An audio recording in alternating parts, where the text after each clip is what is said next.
Hello, it's me, Annalisa, with my spiritual friend. I'm back. It is Sunday, May 21st, 2023. I hope everybody is doing well. I will wait a few minutes to see if anyone shows up. We might just be having slow times here. I probably need to start making some more comment or content. So what have I been up to? This week has been really, really busy. I had a great, on Friday, I had a message circle. I was originally opening it up to everybody, and I had one client who had purchased 3 spaces for her and herself, her and her 2 friends. And then she said, "Can I have the whole circle?" And I said, "Sure." So I did a circle for her and her friends, and hello, whoever is here. Her friends, who are all not so tech savvy, but we worked out the kinks. They were all like in a room together. So I don't know if you've been in a room where you have 2 iPads together doing a Zoom and it's like, wow, wow, wow. Like it's so we were working out the kinks on the fly. I was doing a lot of, let's practice muting and unmuting, but it worked out really well. So if you're ever, hi Lee, if you're ever worried about, you're not tech savvy or something. I mean, if you're on here, you probably are. Or you have friends who aren't tech savvy. Don't worry about it. I will work through any issues with them and you. Hi, Rothka. You have a free question today. So if you're not subscribed to my email, you should subscribe. I pick a person every week to be able to come on here, and you have to be subscribed to my email. But for every week, one person gets to... what do you get to do? You get a free question. Hi, Allie. So I actually really prefer this. I feel like it's fun, because before I was doing once a month of reading, and I don't know, this is fun for me to be able to once a week go, hey, you have a free question. Come on here. And I just do a random number generator, and Rothka's the winner, and it's funny, I didn't recognize. So I think when you sign up for emails on my website, you just add your email. I don't ask for your name or anything else like that. I suppose I should change it. That clearly shows you that I don't send your emails to anybody and I'm not bugging you for anything. Anyway, so sign up for an email. It's an easy way to potentially win a free reading. And there's no, if you've won one, you don't have another chance again. Okay, I'll check. So I wanted to let you guys know, I have switched over. Hi, Rosemary. I have switched over my PayPal to my LLC account because I'm trying to clean it up. So I have my work stuff and my private stuff, my personal stuff. So I'm going to put the new one on here. If you went to my old one, don't worry about it because we're making the transition, but I'm just letting you know. And it's still my picture on there, and it says My Spiritual Friend LLC instead of, I think, my name. And it's paypal.me/myspiritualfriend. So I'm letting you guys know that. So I'm transitioning over to that. I transitioned my, I'm on my website now. A lot of people had been going on and saying, well, I can't schedule one because I was like, well, you just purchase one and schedule one with me. And I think that was a hindrance for some people, but there's a lot of kinks I'm still working out with it. So small business owner, and it's just about putting plugins in, which are finding the right codes and things like that into your website. Plugins are just bits of code to connect everything together. And I do pay taxes on it, but I always pay taxes on my money. I do run my business very upfront, so everything is taxed. I pay for taxes. I pay for services. Hi, Devry. So I don't worry about it. I mean, I've always, every money that you guys have given me, it goes through as a business. So I claim all of it and I donate accordingly. And I run a pretty tight ship. I have an uncle who is a tax attorney. He's still practicing. He was actually Willie Nelson's tax attorney for his Price Waterhouse scandals. But I don't know. I just have, and it's also my mentality of just I don't mind paying my taxes. I know a lot of people complain, and I'm the little guy. I really don't make that much money, but I feel like everybody should pay their fair share. I think really rich people are not paying their fair share. I don't know. So I don't, I don't feel deterred by taxes, I guess. So I remember hearing one of my like money blocks as a kid. I would always hear like, oh, if you make more, you have to pay more taxes. So it would like be like this. It's just weird, right? I don't know. Yeah. Anyway, I pay my taxes. I claim it all. I always have. Um, I don't know. I just figure if I keep it above board and I practice in every area of my business with integrity, then that's what the foundation and the energy that's put behind my business. Then I can't ever go wrong. So, um, I mean, I write off the donations, but I take that out of the money that I'm already being taxed and PayPal has already charged me for and all that. So anyhow, I mean, it's a tax write-off, but whatever. You get my drift. So yeah, I do it all. I claim it all. And I'm sure other people who are rich and more savvy find all their loopholes, but I'm the little guy. Anyway, so what was I saying? Oh, so there's a new system. There's also a psychic development circle that I have open starting in June. It's the second week of June that it starts. If you purchase a spot on there, you get it for the rate of $175, and it's 4 weeks, 4 weekly meetings during the day. Hi, Regine, on Thursdays, and it's around lunchtime. So I figured if you're working, maybe you could do it during your lunch hour. But I have some clients over in across the pond, so to speak, that were wanting me to do something like this, and so I was trying to accommodate everybody. So that starts, it'll be Thursdays. It starts the second week of June. It'll go through the end of June. And if you sign up before the end of June 2nd, so by midnight, June 2nd, you'll get a discount of $25. After that, it goes up to $200. What else? It's going to be limited to 8 people.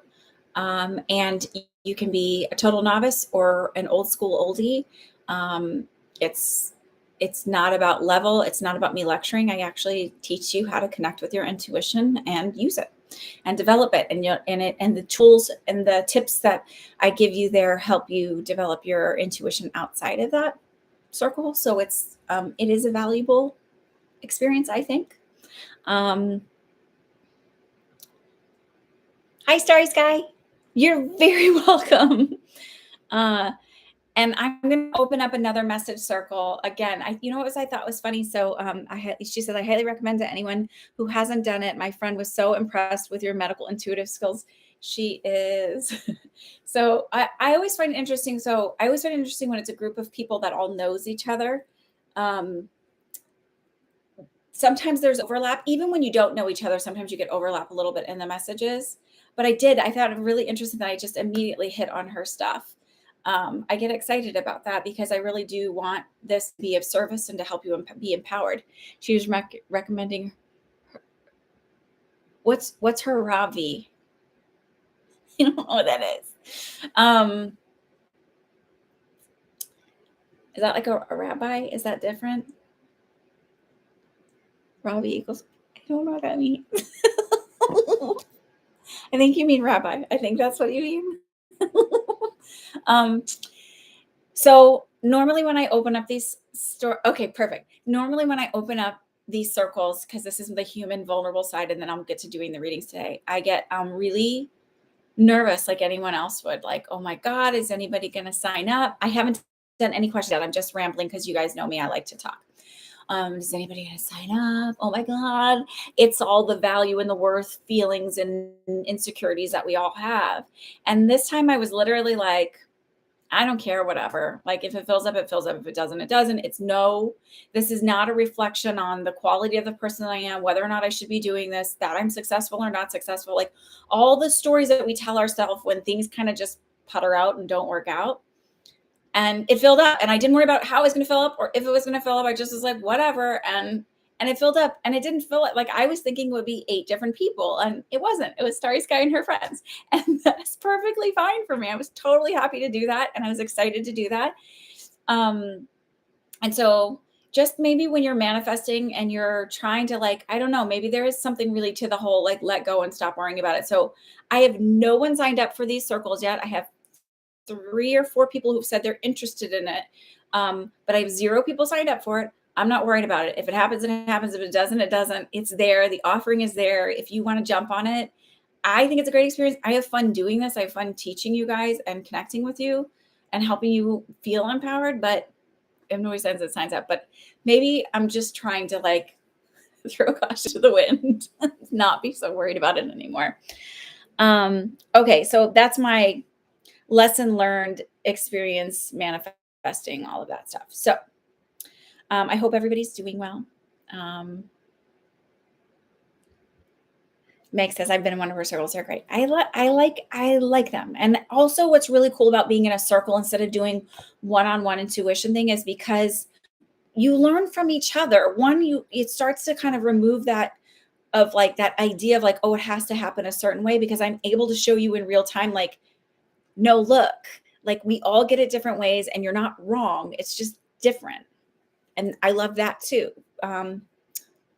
So there. And I think the one thing I was telling a client yesterday, and this is a really important lesson too, and then I'll do the questions, and I'm sorry, you guys know I'm a rambler. I had a client yesterday, please open up more message circles. I will open up more message circles. Is there just since you're here and you guys are present, because I want to be able to serve my community, is there a day and a time that work best? Is evenings better? Is during the day better, like lunchtime better, during the week, or weekends better? I can open up a couple different ones, but I don't, it's literally a crapshoot when I pick the dates. I'm like, let's just see what works. So I was talking to this client, and she's someone I read before back in November. And I've been rambling for all year that I was going to do a psychic development course anyway. And she was opening up. I just mentioned to her about it. And she goes, oh, well, it's funny. I tried to join another circle and the person didn't have anybody show up. So she's ending up, I was doing one-on-one coaching with her. And I had said to her, and y'all know this, that I'm not a really big late afternoon, early evening Eastern time, since I'm a few time zones ahead. Okay. So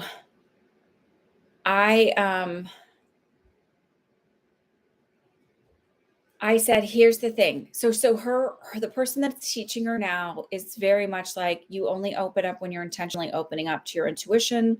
It's a very sacred thing. You can only do it at certain times. And I'm sort of the not that school. Like, I'm open all the time, because there's enough other stuff that grabbed my attention that it's not like I'm really reading every single person around me all the time.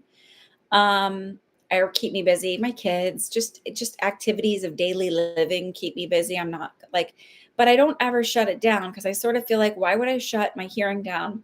Why would I be like, oh no, I don't want to smell anything for a while? Like, it's just, what if it's dangerous? So I don't look at that. I just sort of have this belief system that I'm safe and I'm protected at all times, and I'm not worried about it. Other people have a different philosophy. So I think it's important to learn from a lot of different people when you're whatever area you're looking at. Take what works for you, and if it doesn't mean that person's a bad person or they're terrible. It's like, you can learn from a whole bunch of different places.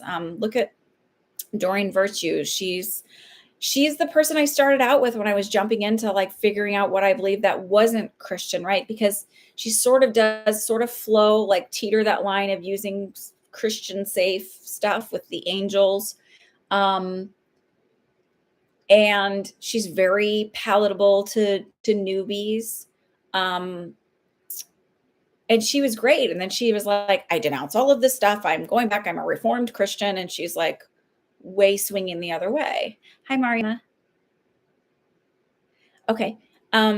So my point being, I don't sit there and go, oh, well, I didn't learn anything from her. It's like, well, I can just take what I take, and it doesn't make her a bad person. It's just, that's the quality that she sent. There's a woman that I know that's a tarot reader, and she's got a huge following, and she's going to be, doing all these things. And she's very charismatic, and she's also like very surface in her tarot readings, and she reads the card and that's the meaning all the time. And there's not a lot of her grabbing into her intuition, but that's okay, because there's 101 classes, there's pre-K classes. Like, you don't just start at graduate level. Like you need to make an entrance somewhere. And so those kind of people are meant for that thing. So I try not to shun anything. Anyway, that's what I'm rambling about. Let's get started. List today. I know I've got Meg on it, and then Rafka, you have a free question because I drew your name. Let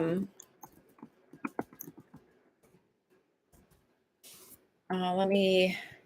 So I'm in. Just if you're late here, I don't know if you guys caught it. I am in transition of switching over from one PayPal to another. So. Okay. Oh, good. You sent it to the right one. Okay, perfect. Thanks, Mariana. I'm in transition of switching over. And what's funny is because it's a brand new account. They're like, your money's on hold for 3 weeks. So I don't really understand that, but that is what it is. Let me just update that to Mariana. So if you send it just for this week, hopefully we'll get all transitioned over to the next one where we're all in the same PayPal. If you'll let me know if you sent it to the butterfly one or the one with my picture, then I'll know where to look for it. It's okay. You didn't know it changed. I sent it out in the email when I sent it. So if you're not in my email, I send an email out once a week for the Sunday thing. I'll send out an email to you if you're not subscribed through my website. I'll send an email out to you if you win the drawing, but then you'll see the updates and things I'm changing. So you can purchase the reading now and schedule it through the scheduler. If you don't get a Zoom link right away, please let me know. I'm still working out the kinks on it. So like I had somebody purchase a reading and I never got any notifications from it.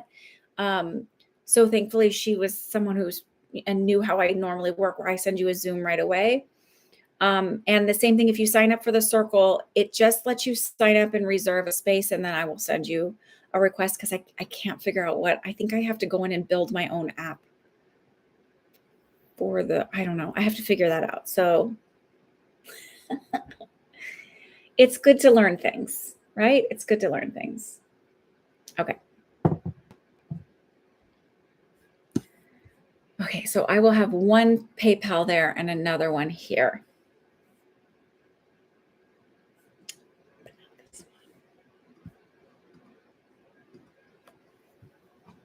Does that work for y'all?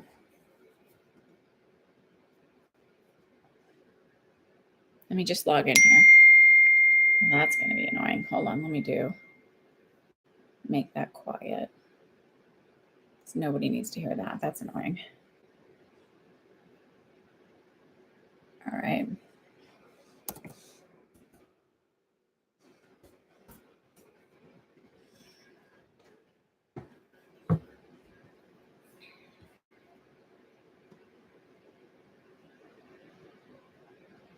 Oh, look at you all signed up over here. Okay.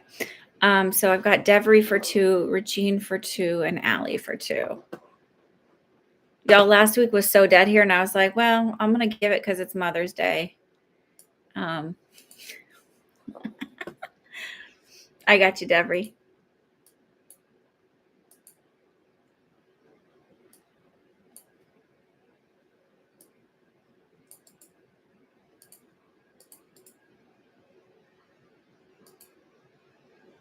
So let's see. Who did I say? I said Devery for 2.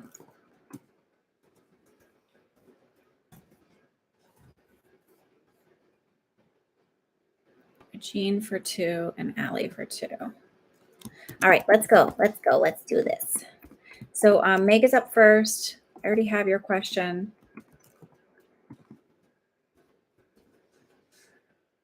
Okay.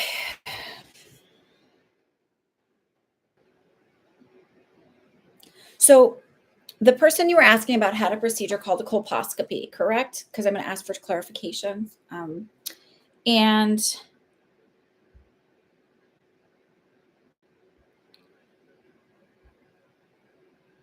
normally when they do a colposcopy, they take a chunk of the cervical tissue then. Did they do that then? I'm just looking for clarification so I know it's... Hello, welcome, whoever's here.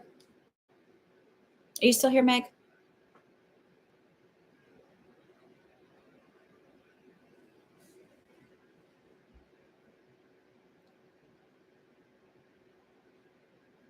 Y'all, I got this lipstick at Target.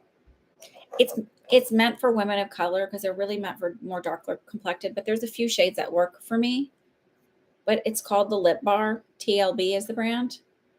It is so like it feels nice on. I don't wear a lot of stuff because I can't stand how dry it feels, or it just feels like, but this is two different colors I'm wearing because I felt like this was just a little too dark for today. So I don't know. Just recommending it if you want to wear lip stuff. Okay, Meg, are you here, Bubby? I just called you Bubby.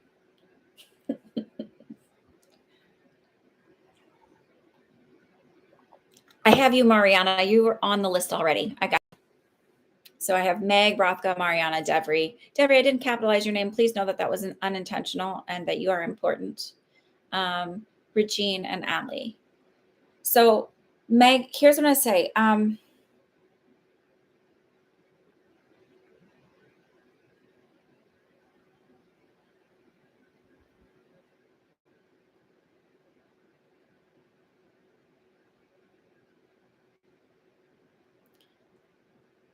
You don't think so? Okay. Normally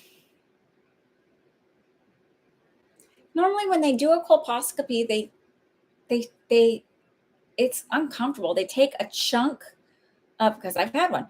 And mine was changes from like apparently age and childbirth. Damn children. I'm kidding. I love my kids. It's like, and the lie that it doesn't hurt, that lie, that's so nice, right? Okay, so I don't feel like, I think they're going to find abnormal cells, but I feel like they're going to be benign and it'll just be a wash and wait. I don't feel like it's I don't feel alarm bells going off, and I don't see it the way I would see when they show me the big C. And of course, I don't ever tell you guys, oh, it's this, but I will tell you if it's benign. And I see it as being more benign. But I almost see it as like the way that they're showing me, like a fatty lipoma, which is cells gone awry, but they're benign. It feels like something like that. Is she prone to endometriosis? Excuse me, because I feel like a pulling, like there's some kind of connection that's being made that's not supposed to be there, that it's like feels tight in my pelvic floor is the best way I can put it.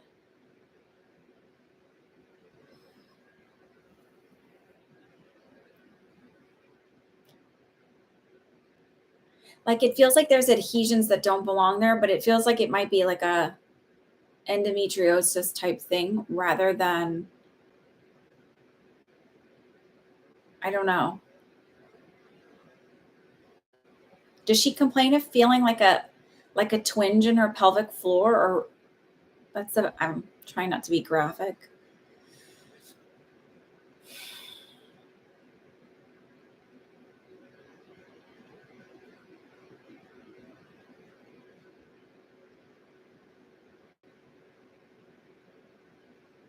Does she have a history of endometriosis or fibroids? But I don't think this is fibroids. This feels like a adhesion. Adhesion is like a connection, right? Where there shouldn't be there, like connection between the tissue that should not have a connection. You might be delayed. Speed up. Speed up to be on time. Sometimes when you guys join me late, you're not at the right time that you need to be. I got to tell you, I really like this color.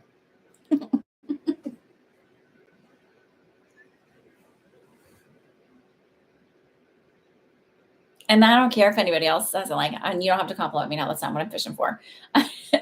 I just, since I only have me to look at and your words, no endometriosis. There's something like where it feels like that they might find when they go in where it's like, and the best way I can say is like an adhesion. So it might be scar tissue. It might be something else. I don't know any other way to explain it. It feels like a little in my vaginal wall is the best place to put it. But like I feel like I feel it in my vaginal wall, but it's not coming from it's coming from the other side. Like not in the area that you can actually connect with, but like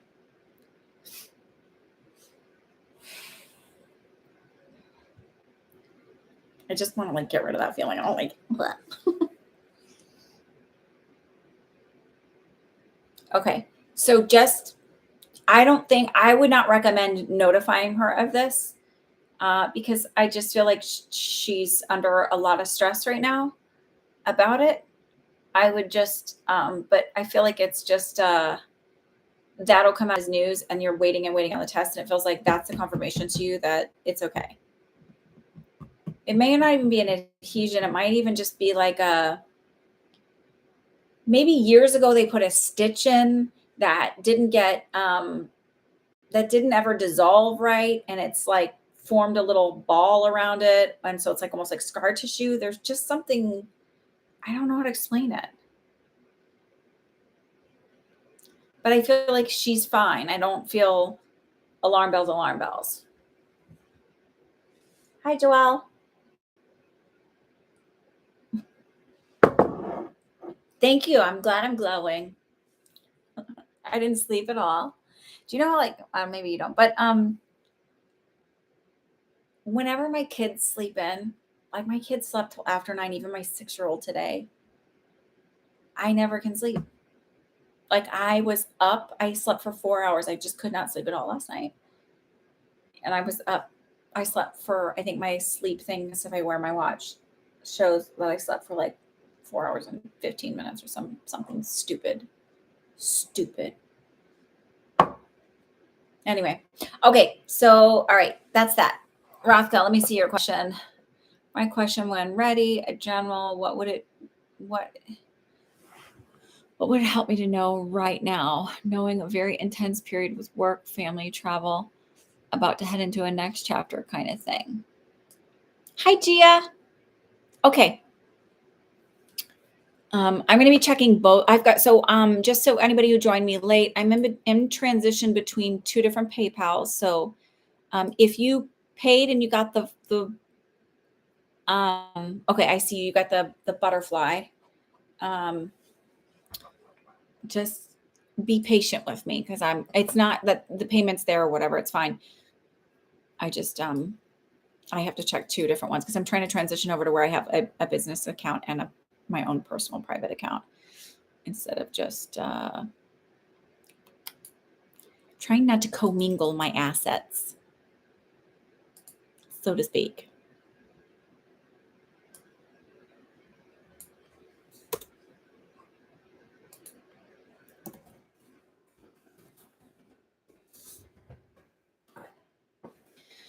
Alrighty, lovies. Okay, so what do you need to know now given the stressful period?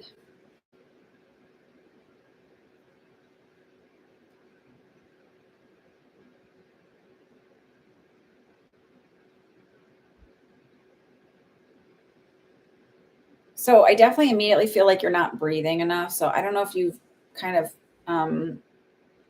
stopped doing your meditation. I know that you do have a little bit of a practice. I feel like it would benefit you to maybe transition just for the time being over to doing the Wim Hof, the beginner's 11-minute video. There's one on YouTube here. And it walks you through 3 cycles. I'm going to tell you exactly what you're going to experience so you don't like, as you're doing it, it feels weird like when you first start. So there's 6 cycles. Each cycle consists of 30 breaths in and out through your nose, out your mouth. Like pretty rapid, but it's like a continuous. So by the time you get to by the time you get to 20, I'm always like, oh my God, because it's not normal to breathe that way. And then I get a little anxious, like, can I keep up with this? My nose is a little irritated from the air. Like my brain is going all kinds of like, ah. So I literally in my head have to be like, you're gonna be fine. He created this. It's okay. You're gonna be fine. This is doable. And then, so then what you do is, so you take your last breath in and out, and then you breathe, you like let it out, and then you take one deep breath in and you hold it for 15 seconds, and then you exhale, and then you hold that for 30 seconds. And then you start the cycle over. You do the 30 breaths in and out. You take a deep breath in on the last one, hold for 15 seconds, blow out, and then you hold for 1 minute. And the last round, instead of you hold for the last round, you hold for a minute and a half. You might feel dizzy. You might feel numbness and tingly. You literally have to sit or lay down when you do it. I sit. It's more comfortable for me. I feel like laying down makes me more a little anxious. You're blowing off a lot of CO2 and then you hold in. That's why you can breath hold that long. It doesn't feel natural. So there's a lot of mind games going on, and a lot of like, it feels like overriding your subconscious doubtful mind. But I will tell you, even though I didn't do it every day this week. I missed yesterday and Friday just by virtue of being very busy days. Yesterday wasn't busy. I don't know why the fuck I didn't do it yesterday. But anyway, there's my honesty. You find a sense of calm. So in those moments when you feel a little anxious, you kind of go back to that, and it like kind of resets you quicker. And it's just a sense of like, it would help you in the overwhelming, like, so I like meditation as a guided meditation to connect with something specific when I have an intention of information I'm looking for or an experience I want to have. I'm not great at the like, let's clear our mind and do it for a center of peace of mind. That I can't override my like, I want to like, I'm sort of little process better if I know the goal, not just the like, and maybe that's the purpose of it, but it just doesn't work for me. And I can't sit and not wiggle long enough. And whatever, people are like, oh, that would work. But like, I can sit long enough for other shit, but whatever. The breathing technique also, Huberman, that dude out of Stanford, apparently did some studies, and it's like breath work is maybe even better for finding your ground and center than meditation. So I like meditation they each to me serve their own tool. I really like the breath work. So that's what I'm picking up is really important in the moment. Let me see what else I get. And I'm telling you the way I felt, because when the first time I did it, I just saw somebody recommend it. I'm like, okay, I'll try it. And I had no idea what my body would feel like doing it. And I panicked a little bit. And I feel like even knowing what was going to happen, I still got a little anxious. But I feel like if you know that that's what it's going to feel like, then you're more likely to complete it than to crap on it and give up on it. If you know, like, okay, I might have a little anxiety. I might feel a little numbness and tingling in my fingers and hands. It doesn't mean I'm dying. It doesn't mean it's not safe. It's okay. And I always even tell myself this, even if I pass out, I'm in a safe spot. I do it on my bed, because if I pass out, then my brain centers, the breathing centers of your brain and the brainstem of your skull, brainstem will kick in and make you breathe. You're not going to just like and go, right? So I'm letting you know that. So you know that. Okay.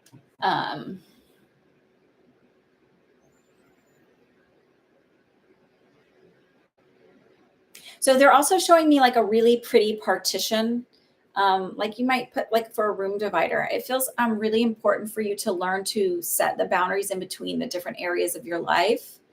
And it's okay to like put that pretty room divider up, and it doesn't have to be there all the time, right? It's movable to put that room divider up and keep it there when necessary. Zero guilt, like maybe to hide the mess of another room or to hide the clutter because you don't want everybody to see it. And it's like, this is like all normal, healthy, and natural, and not to carry shame around that. We all have, more people than not will rush and do the rushing cleaning to fix up, tidy up their house or do something before people come over. Like I remember when I was first married, I had a dog, and she had a lot of health issues. Anyway, I wanted to cover the couches and like keep them nicer because dog, and I grew up with dogs, and I was like, that was not even a thing to like put a blanket over the couch or whatever and keep it. My husband's like, nobody does this. I'm like, he didn't grow up with animals. I'm like, yeah, they do. They do. And then we went to one of his friend's house, and they did the same thing. So it's like, we oftentimes will have ideas in our head about like the way things have to be. And it's like, it's okay. You can like have the mess. You don't have to be perfection to be respected and honored in these other areas of our lives.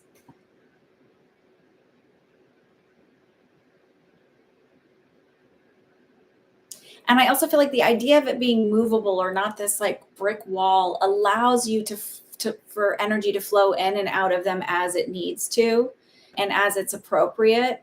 And it gives you the illusion of like a boundary, right? The illusion of feeling like, because there are spaces in your life where you're still trying to hide, and it's like you can hide some and not have to really hide who you are and the energy of who you are. That's, I don't know, that's what I'm getting.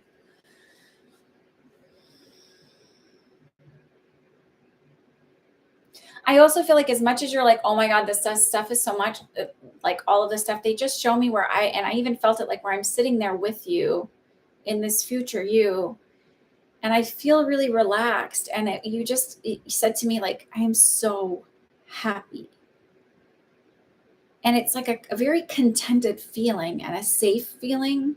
So as much as you feel like, oh my God, I'm stepping into all of this, like, I feel like it's really going to be a good transition for you.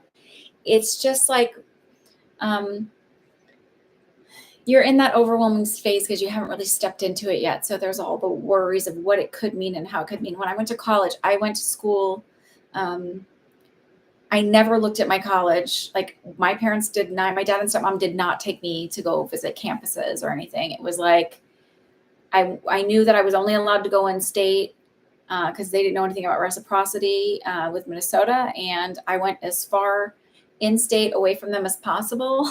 I got into UW-Madison, Eau Claire, and Oshkosh. I applied to 3 schools. I went to Eau Claire. It was the furthest from home. I didn't see any of the campuses before, like even applying. I applied to schools that had nursing programs.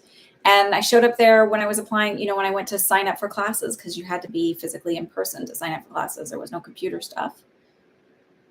And then starting school, it was like an idea of like, you didn't really know what to expect. You knew you weren't going to die. I mean, I didn't think about that. I guess you could. But there was no idea. It was very this like I know these things are going to happen, but I don't know. But then you get there and it was just like, it was so much better than I could have ever imagined. So it's just this feeling of like, you're going to get into it and it's not going to be as overwhelming as you think it is. So I'm going to leave you with that. All right, let's move on. Mariana, what's your question? I always say, is it Mariana or Mariana? So I apologize if I butcher your name and switch it up. I thank you for your patience with that.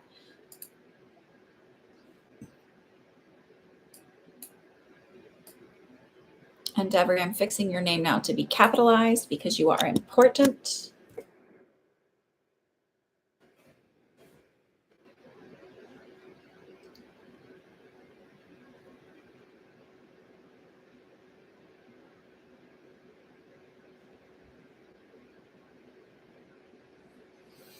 You're very welcome.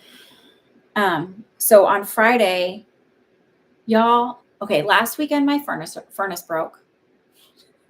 Like it's from 1989, so it was time.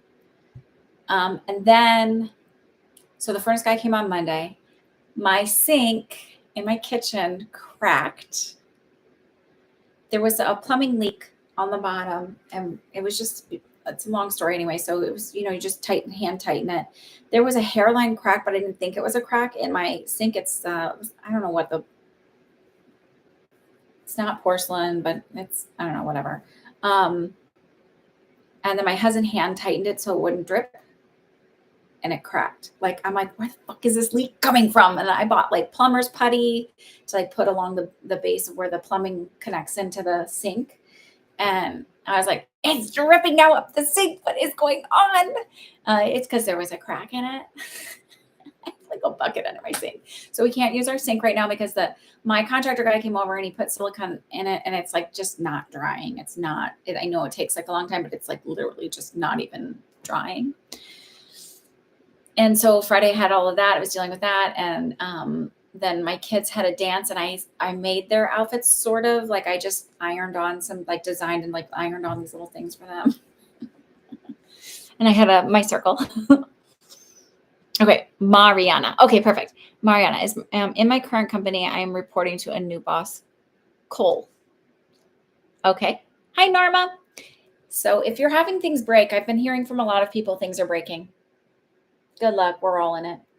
There's just no psychic thing about it. We're just all in it.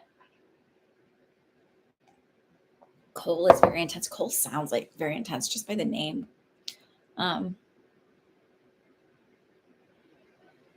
What is the reason for him and the relationship to him?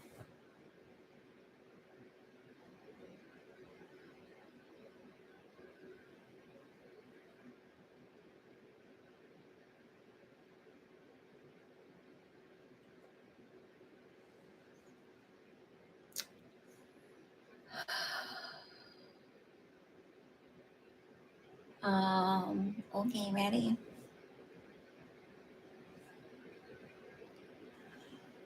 So according to all the robot staffels, you're going to fall madly in love with him. I'm kidding. That is not going to happen. It's not really a reason.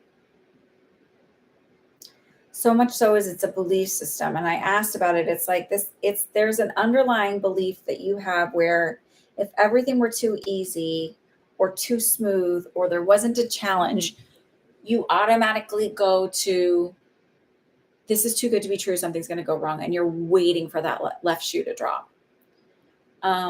There is also this,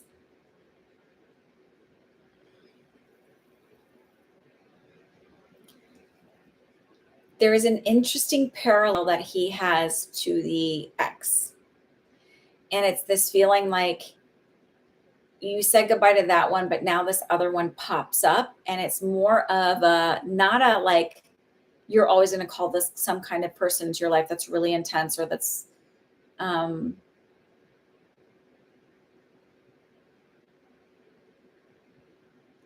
it's funny. They said overly stressed for no reason.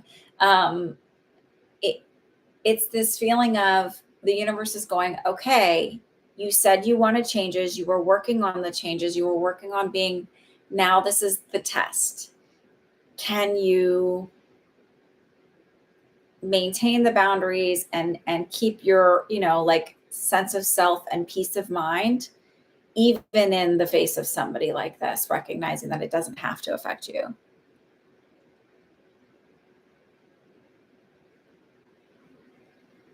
That's what I'm getting about him. So I'm not saying you're going to be in a romance. I was joking around about that.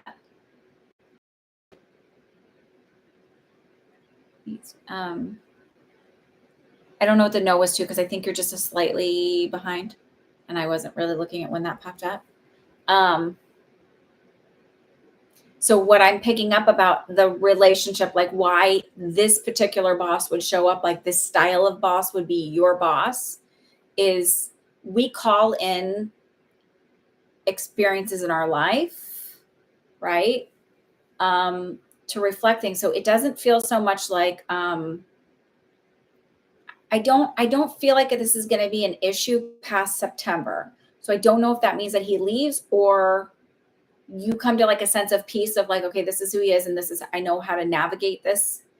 And it doesn't feel as bad. But I feel like there's a sense of the universe offering you a challenge. So it's like you got rid of the ex who created a lot of stress in your life, and this sort of, I don't know, my sense is when they're telling me, and that's the comparison, there's something very similar about the two of these men. I'm telling you what's going to happen. He's going to stress you out through probably September. I don't feel like he is very self-aware or self-actualized. I understand, but it's just your question was, how I saw it. I want to read it. I want to reread it.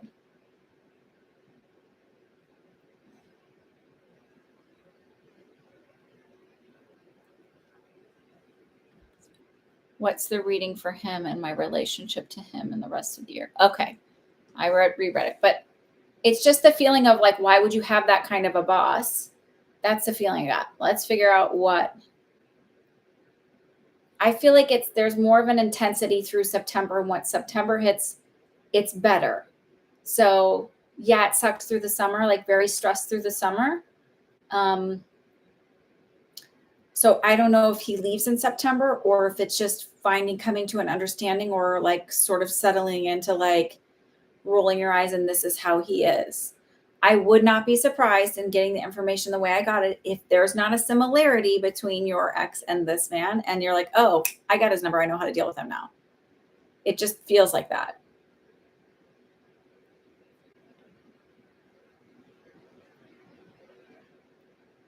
I just feel very much like as far as like what's the interactions like, um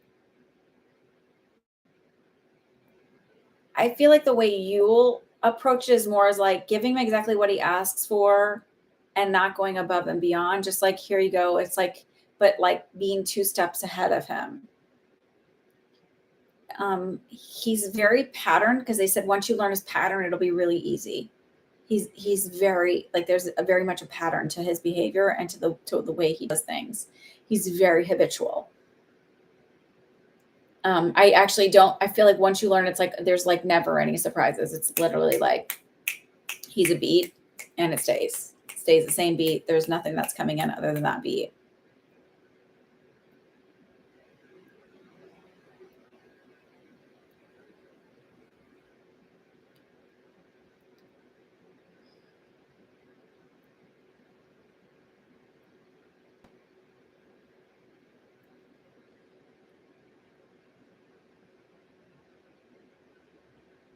The project you're working on should be winding down in September. Okay, that's validation then. So it just feels you're going to be stressed out through then. I don't feel like I again it feels like by the when you figure it out and I don't feel like it's so far out that you figure out his pattern um that you'll be two steps ahead of him. So it's like with some of the doctors that I worked with, some of them were such a pain in the butt to work with, and they would create a ton more stress. So when it was their turn to be the rounding, like neonatologist, or even like when I first worked in nursing, there was no residents or anything. It was just us and the doctors. There was no aides. You learned which doctor you could call in the middle of the night, or you'd have to have the charge nurse call. Like, or I mean, it was very interesting. Like you would learn each one's pattern very quickly. And um, I feel like you'll pick his pattern up within the next 2 weeks. So just watch for the pattern. And it'll be like, okay, this is what he needs. This is what, like, you will be able to, he is so habitual. You will be able to pick out, like, if he walks out of his office, the phrase he's going to come out of his mouth with. It's that habitual. I just feel like he's really dysregulated. Okay. All right. Miss Devry, you're up with your 2 questions.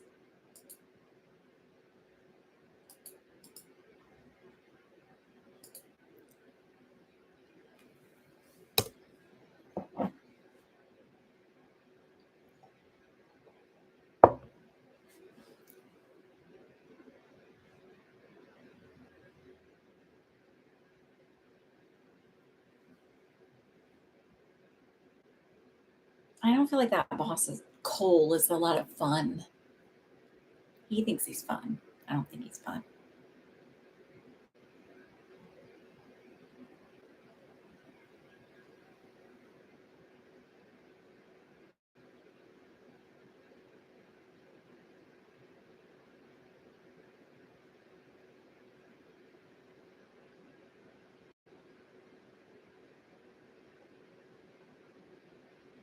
You ready, Devry?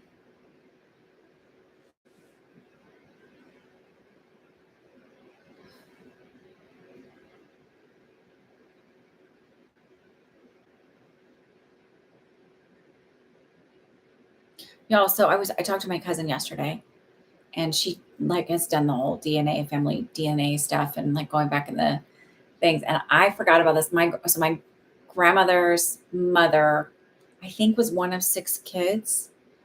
And like I think it was theirs that she was saying was a claim to fame was that like they all lived to be old. Um, but she had a sister named Winnie Ninny. I mean, my great grandmothers had like 4 different first names, and they all had like a ton of names. Like it was really, but Winnie Ninny. Oh, you posted already. Okay. Can you imagine that being your name? Like you think you're having a bad day, but at least your name's not Winnie Ninny.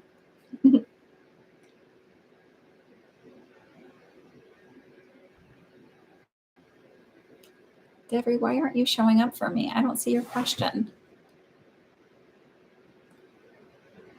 Where did you post, Lovey? You all the way up at the top? I don't see your question. It's not here.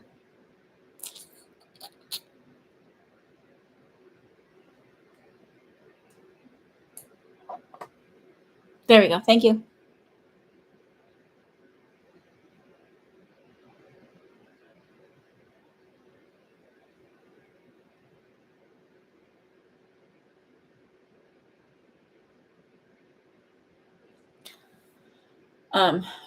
Are you? I just want to make sure I understand. So you went on to Fiverr. Did you to get help? What do you mean you're lost? You're lost though, or I just didn't understand the lost though. So Q2, Q2, and I have a timeline of everything getting off the ground.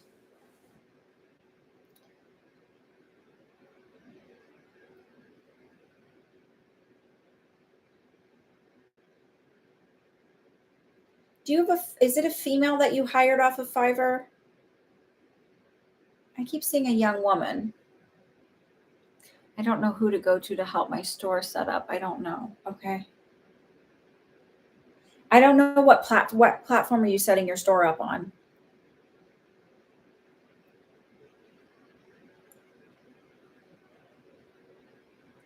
Excuse me.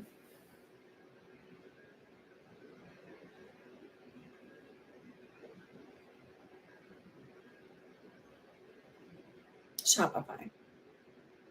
So I know that there's people, and this isn't what you're asking, but I know that there's people on TikTok I've seen where they sort of guide you through setting up a Shopify store.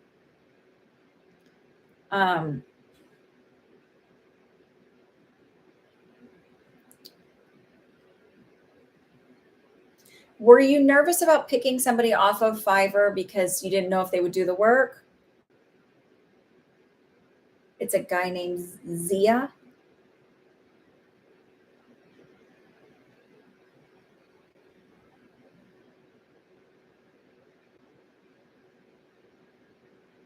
So if he's taking care of the back end stuff to set it all up for you,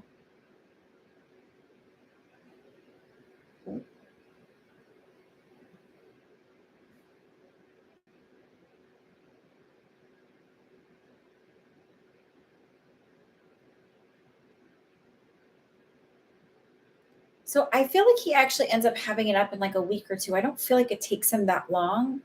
It's more of just like balancing all the work he has. So he's got other clients besides you. But at some point, there's a female that might do some work for you, and I don't know where that's at because I see a female. I don't know whether to trust him. Yeah, I felt like this feeling of like trust. It is very hard. That's why I built my own website, because part of me is like also like I'm a small business. I don't. It's like I have to think about the bottom line and my overhead and how much money do I want to spend on farming stuff out and what can I try and do on my own. So it means that I have a little bit more frustration. I do a lot of video watching, a lot of Google searching, and there's a lot of like contacting the apps and connecting with them and finding out what I did wrong there. And also then just a little trial and error. And then also a lot of humbleness to my clients, like, sorry, thank you so much for being so patient with me and being really open and honest. Like I'm doing the work on my own. So But if you're doing a Shopify store, you can't. I feel like you can trust him, but I feel like you're going to end up having somebody else also. So maybe it's someone like, I just keep seeing a female. Maybe Zia is maybe he's finer boned with longer hair that I just don't realize it. But I see somebody like, more female presenting.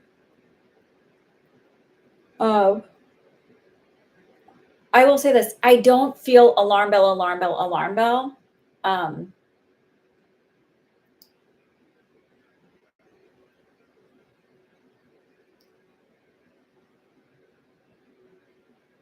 it may also be that he really likes to do the setup, but not the maintenance stuff. So there might be someone where you go to as the person who does your mock-ups and things like that for you and sort of sets up that where you have, and that might be where this female person is connected, where I see a young female with the mock-ups and things like that for your products, that you might find somebody that you do that with.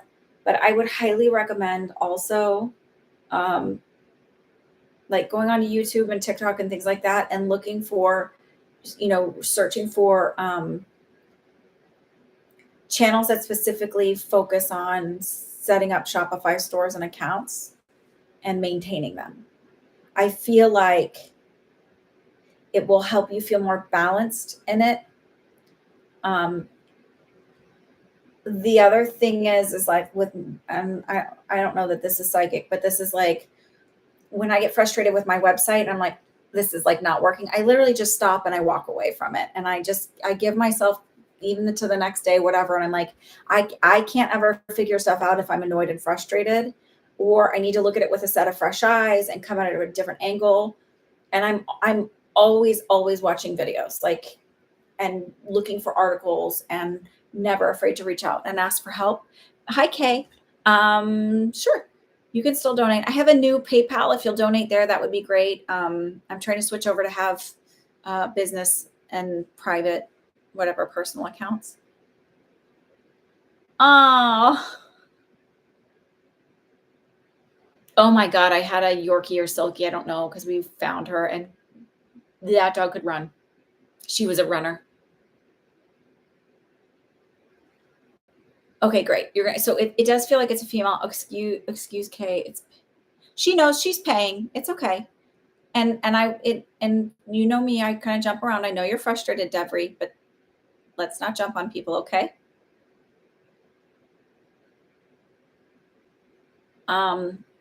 So it feels like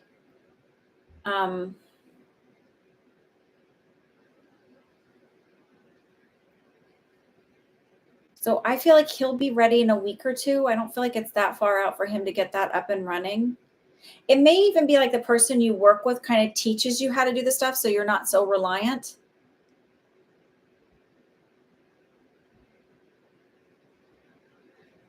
Okay. So I'm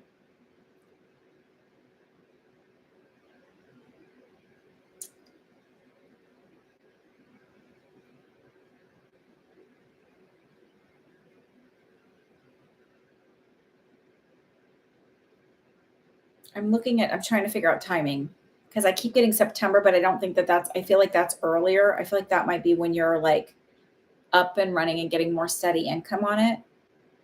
I actually feel like fall will be a better season, like a good season for you. So it feels like it's up and running. I'd say mid-June.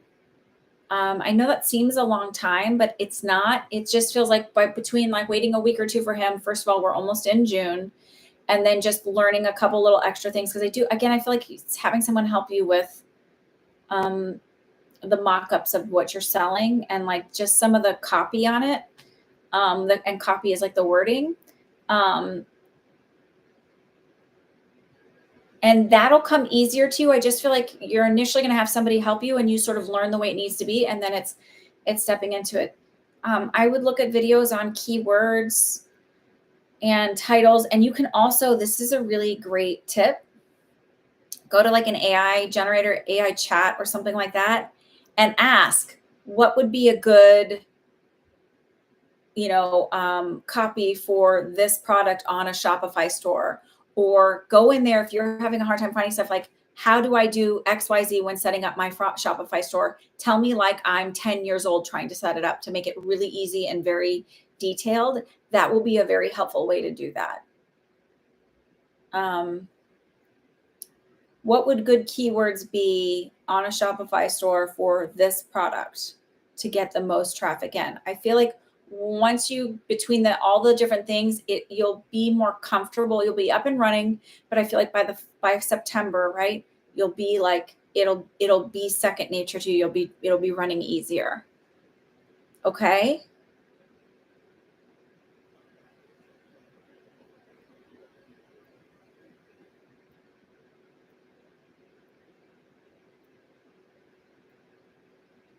And I just want to say this, good for you for following through and taking the steps. Good for you for going, I can't do this on my own. I need some help. I'm a little stubborn and I struggled through stuff. That doesn't make me better or worse. But I get help where I can. And I enjoy doing the researchy stuff. Like that to me is like, I like learning a lot of different things and a lot of stuff that's enjoyable to me, and not in a traditional school setting, because I am not a traditional student.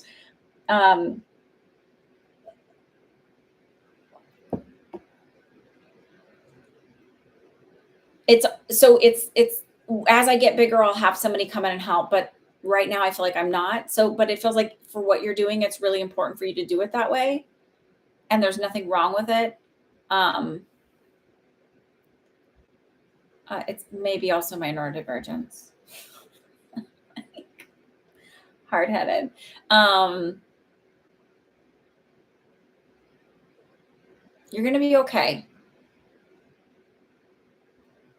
Just like, good on you for getting started, because that's getting past your head and like following through with this dream and this idea, and willing to take a chance and fail is the only way you'll ever succeed. Okay. All right. Oh, you have two questions. Your question is have a timeline on getting off. Okay. Sorry. And I do feel like the Fiverr person is okay. I feel like you can trust him. I just feel like he's a very get it going kind of guy. And then that's not his thing past that. Like, he's not, it'd be like if you went to, so he's kind of the guy who builds the house, and then but he doesn't do the design work, right? He's like, here's the basic house. Here's all the rooms. They have walls. You've got your appliances in here. You've got your cabinets set up, and you've got the, the fixtures on the cabinets and all of that stuff. But like, I don't hang shit on the walls, and I'm not putting beds in here for you. So I feel like you can trust him to do that. You schedule your surgery for July 4th, and I'm very excited, but at the same time worried because of the uncertainty of these types of surgeries. Will my surgery go well? Recovery results. Can I ask you what you're having done? Is that okay?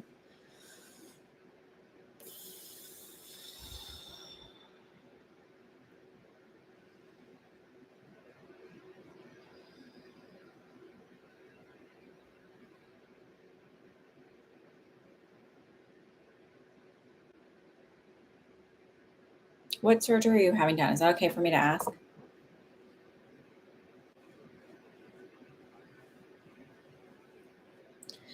The one thing I'm getting is that you might be a little bit more prone to, so I don't know if you're saying something with the abdominal type stuff, but like to constipation. And yeah, I'm asking what you're having done. Is that okay? Yeah, sorry. Yeah, because I'll be able to better look at it. And I want to be certain when you're asking me a question that's serious, I want to be certain that I'm getting the right thing. Because I think that that's only fair and prudent. And I don't always ask that, but I feel like I need to ask that on you, and I don't know why. I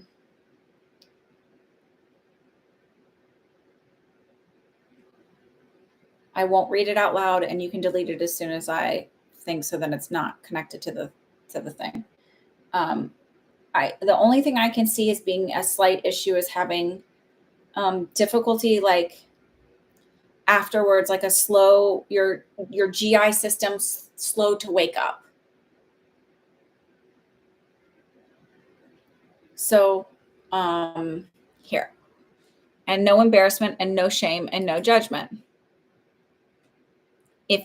If here's the thing, they don't offer a service if there's like that unless it's perfectly fine, right? That's the way I look at it.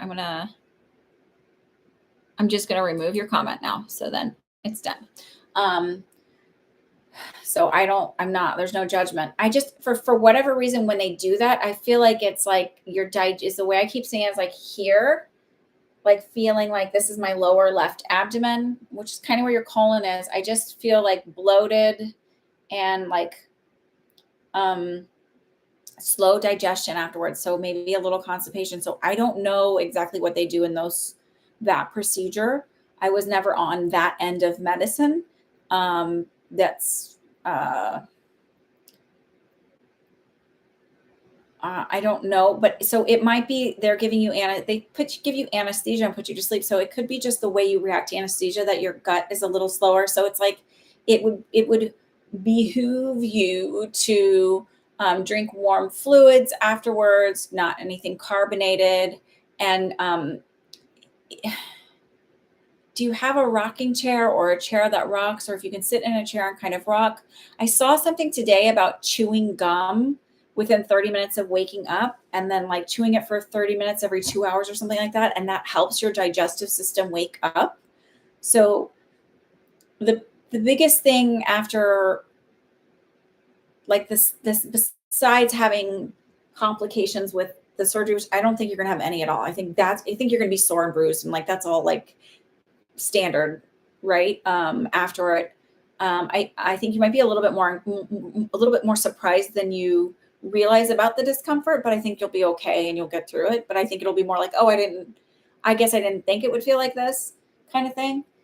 But I'm being more brought to the GI stuff where, sometimes the anesthesia is just a little slow to wake up is the best way to, it's an awake surgery. I don't know. There's a feeling of having constipation or blockage afterwards.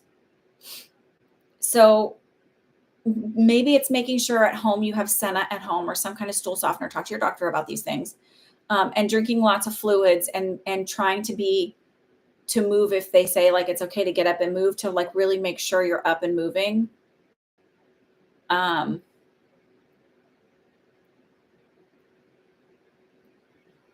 But I don't feel an abnormal amount of swelling. I don't feel like, oh, they did something terribly wrong. I feel like it'll be fine. I think the swelling will be, I think it's more like they said I'd have swelling, but like I didn't expect it like that. But I feel like it's okay. It's within normal limits. And bruising and all that stuff, but that's normal. I just feel like I'm being brought to your gut, not waking up or not being as active. So I don't know if that's a side effect. Let's Google it together. But that's when bringing when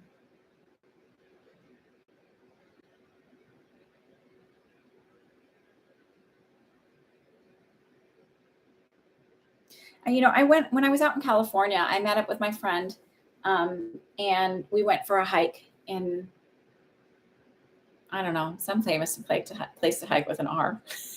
Like tons of people hiking, their dogs are off their leashes and all that. And Runyon Canyon, I think. And she was talking about some people that like help out around the house. And I was like, oh, and she's like, well, I mean, I have a staff. And I was like, okay. Like like literally no judgment. Not like, oh my God, how dare you? Like I did this all on my own. Like, I don't give a shit. Like she's like, well, I mean, I don't have anyone helping. I'm family around. And I was like, yeah, me neither. It's okay. And I said, if I had the money, I would do it. Like to have help. Yeah. So the surgery itself is going to be okay. Hang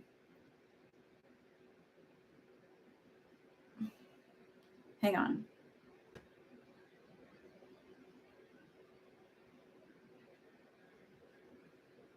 Let me look at, I just want to see lipos. Oh, sorry.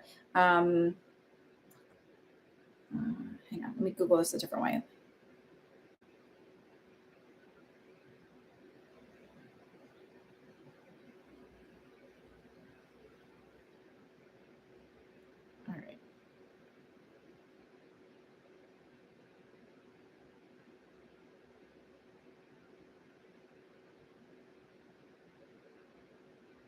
Okay, so it does say, so even though you'll be awake, it says, so this one says, anesthetics are used in any surgery, including this procedure, and those can lead to constipation. And then also said, because you might be on, they might give you some kind of pain medication afterwards to help. That's, I think, why I'm being brought to that you might be more prone to that. So I'll talk to your doctor about a stool softener, like Senna, and or make sure you're having, you're eating fibrous food. So you might be a little gassy. That's okay. But it feels like that's the only issue I think that you might struggle with. I think everything else is going to be standard and it's going to go fine and you're going to be happy with the results. Okay. But the procedure itself is totally fine. I don't feel like you'll end up taking pain medication like the narcotic ones for more than a few days, because I don't feel like you like the way they make you feel. So I'm not a big, like, after I had all my kids and after I had my wisdom teeth and stuff, I only ever took Tylenol and Motrin and stuff. I never took any narcotics because the few times I've taken like Vicodin, I just don't like the way it makes me feel. Um, so I feel like it'll just kind of be like you'll be groggy and it'll help you for the first like 2-3 days. And then I feel like you're done with it. You don't like the way it makes you feel. Okay.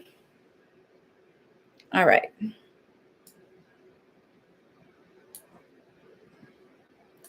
Regine, do you want to ask your question?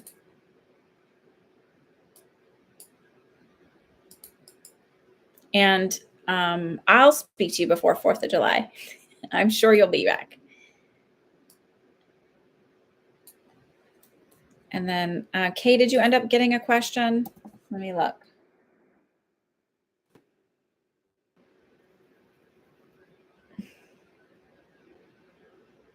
Okay. Did you do the one that has the butterfly or the one that has a picture of me?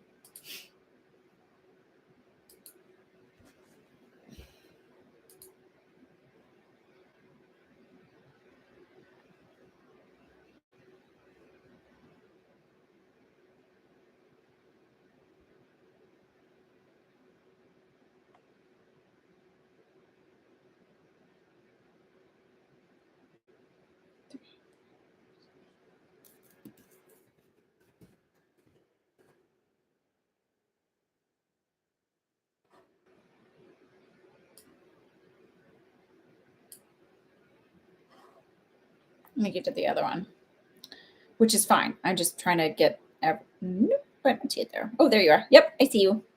Okay, I got you, Kay. Thank you for doing to the new one. It's just helpful for me to kind of get everybody switched over.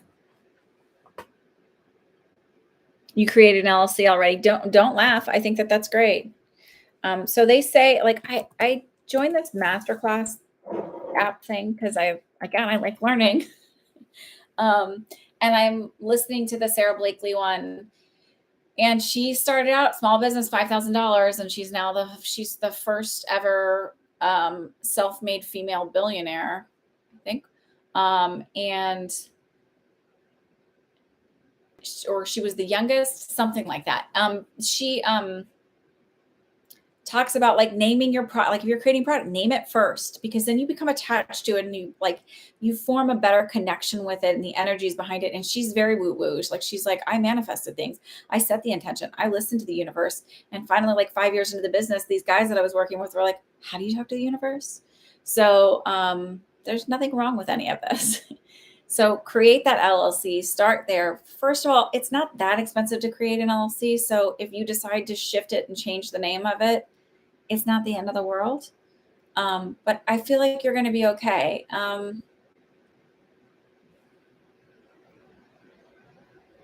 I feel like you picked a general enough name for your LLC that it will shift into many things. Let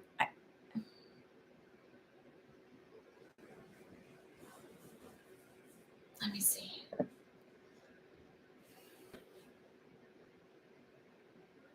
I do feel like you're going to sit on this for a little bit before you make too much movement on it, on the direction it's going. So I feel like by November is when you really get more serious about it. I feel like you're still doing like little figure eights in the pool with your toe, trying to dip your toe in and figure it out. I was like, so what is it? And I heard a giggle. And when your guys be like underwater basket weaving, she's not sure yet. But there's some connection to baskets, and I don't understand that because that was something I kept seeing, like a hearth and home. I don't know if that's exactly what it is, but like I saw this like indoor things of like it just felt cozy.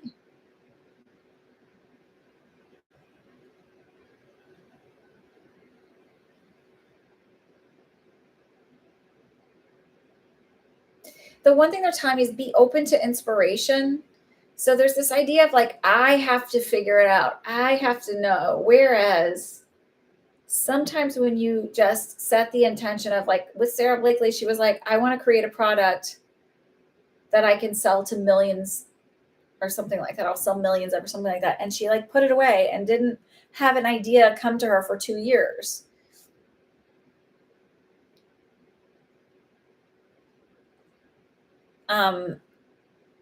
And it just feels like if the more you're open to the idea of, I know this is where this is going, I know this business is successful, I know I'll be independently wealthy on it. The universe will guide me and lead me in the direction. I'll take the steps that I'll take the inspired steps. I'll, the right people will come into my life, sort of moving through that. It takes the edge off and you move and you do take the inspired steps. I have learned painstakingly to just move through things this way, trusting that I'll have the inspiration, the universe will guide me, I will set the intention and it will come to be, and I don't have to worry about the how, right? So Devry did this in the way that like you think, oh, well, but I reached out to somebody, but she had the intuition and the pull to go to somebody on Fiverr and say, set this up for me. Like, and you guys think that that's not using your intuition or connecting to the universe, but I don't know any other way that the universe works than using the things that are here for us to create our miracles and connect us with those things. It's inspired action, right? She didn't set out going, I'm going to have somebody set this up and blah, blah. She just got frustrated and like her intuition said, go find somebody on Fiverr. And so she did.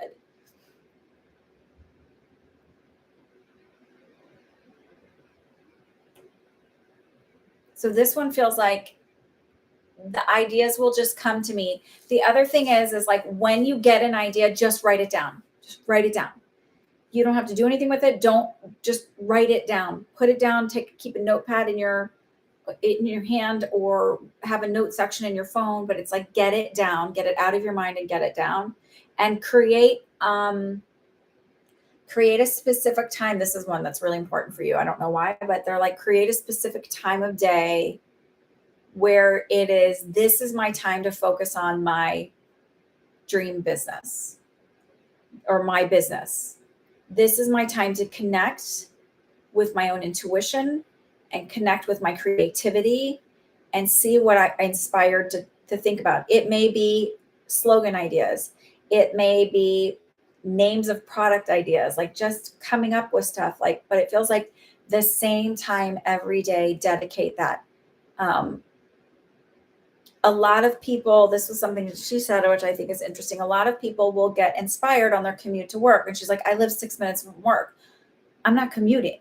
So she said she gets up early and she'll drive around to have a commute. So it just feels like create a connection with this LLC, this business, and find that space where you're connecting with the energy of it and what it means and what it looks like. And maybe it's too hard to see what it looks like, but what's the feeling around it when you're working, and like, what's that imaginational conversation that you have with someone about it? Oh, I'm doing XX and how did you come up with the ideas? I was inspired. It randomly came to me. And that's the way the universe will work. I know it sounds crazy. And then like honor those ideas and write them down, because when you don't, it's leaving more room for the doubt to hit you than the ideas. And you don't have to use every idea. There was an interview with Ben Affleck, and Matt Damon. And I guess, and not like they're my favorite people or anything. They're problematic in their own ways, but I thought this was really important that I guess apparently the story is, who knows if those stories are ever really real or not, but it was like, honor my, like, don't judge me on my crappy ideas, because sometimes I need to get to through those crappy ideas to get to the good one. I'm totally paraphrasing. Their story was much better and the way they said it was much better. But don't judge your quality and your sense of success based on your crappy ideas. Everybody who's ever been really successful has had crappy ideas that they turned into really great products or great services. Sarah Blakely said something about, she created something like they wanted to do an arm shaper where it like fit kind of under the bust and then went up the arms, but you could whatever. And she's like, it just wasn't working. It was tight. It was uncomfortable. It just wasn't doing what it needed to do. They didn't scrap the idea completely. They ended up turning it into, like, she calls them arm tights. And there are two, she's like, it's to extend the wear of things that you would wear in the summertime. So you can wear them year round, like tank tops and like short sleeve things. I don't know. And that may be a look that people want. I would not do it. But there are people, she says, it sells really well. So like, it's an idea that they even worked on. And, and the other thing she talked about, this is really valuable too, is like, she's like, don't throw all the money at everything. She's like, sometimes better things come up when you are on a limited budget. So don't dismiss, this is for you too, Deborah, I think, don't dismiss the fact that you have a smaller budget and you're a smaller business, because ingenuity comes through a little bit of pressure.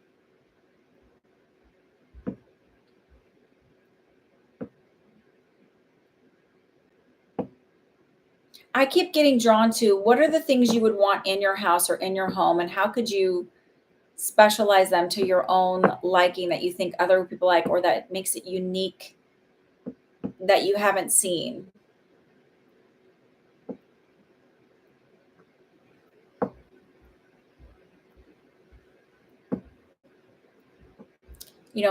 Maybe I don't know. It's like, I mean, look at how much of that stuff sells with all the stuff that has like the name of, like, coffee, tea. I'm not saying you should do that, but it's like, find the thing that you really like that you haven't seen. And it's like, this doesn't exist. I'm going to create it in my eyes. And maybe I'm wrong about it being home stuff, but that's just what I keep seeing. So I don't know what that means. And that might mean something at a point when you have your business, you're like, oh my God, I get the basket, the cozy thing, the home hearth type thing. That makes sense. It's not exactly what I'm doing, but here's how it fits. Okay. All right. I'm going to keep moving. You have one more question. Oh, wait, what did you say here? Oh, okay.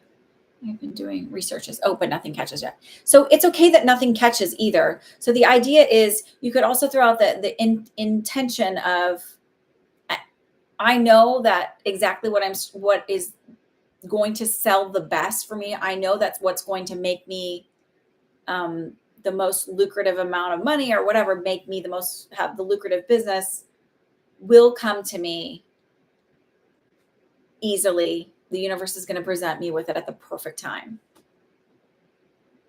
Can you have a general reading? Sure.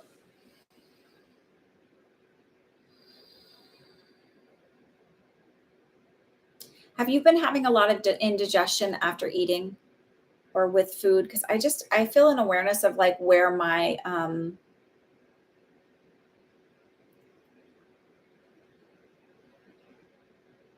gallbladder is. I kept thinking cholecystectomy, and that's not what you're having. It's just like that. And then cholestasis. And so I couldn't think of the organ. I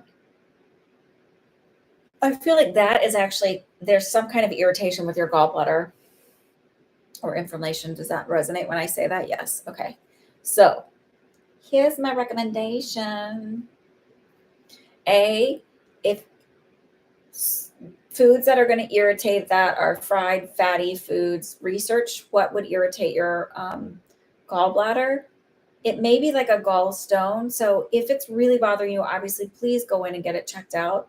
but look at what you would eat to like decrease irritation or inflammation for the gallbladder and see if that helps you. If just by um, eating a easier to digest, more whole food diet would help you. If that helps, I feel like, and this is going to sound, but I feel like doing that will help you lose like, I feel like 10 pounds. And then that kind of just sort of resolves itself.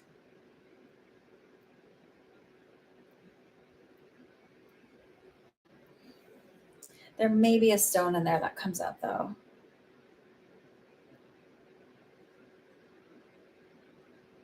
Could I leave you with that? Whatever reason they wanted to talk about that.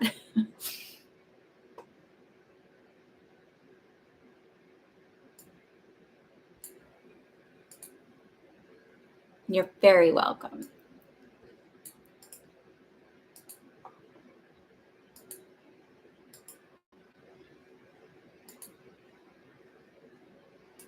Allie, are you here with me still?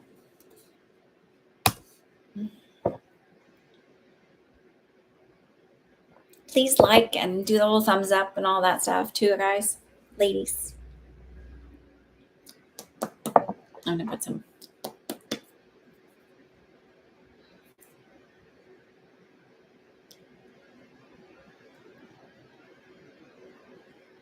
Okay, what are your questions?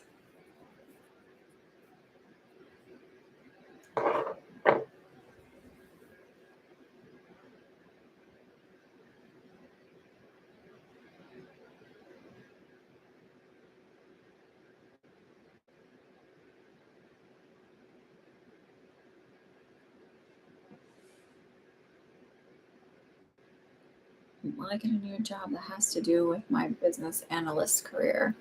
And will I meet my partner soon? Lady. Okay.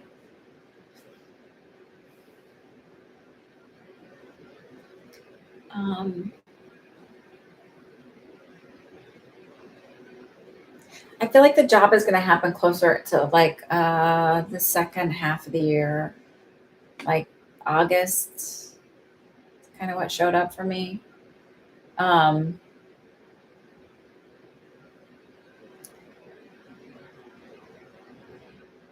So I keep seeing, and this is not to be like, because I think like you hear a lot of analysts talk about like, oh, the economy is crashing out. It's gonna be a little for the next little while, but and not you're gonna hear about layoffs and not a lot of people hiring and that. I feel like it's sluggish this summer, but I feel like you'll get something in August. It's very entry level.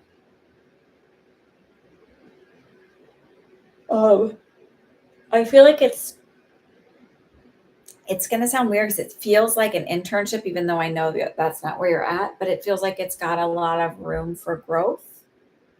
And I don't feel like it's your dream job, but I feel like it's a really good stepping stone for you.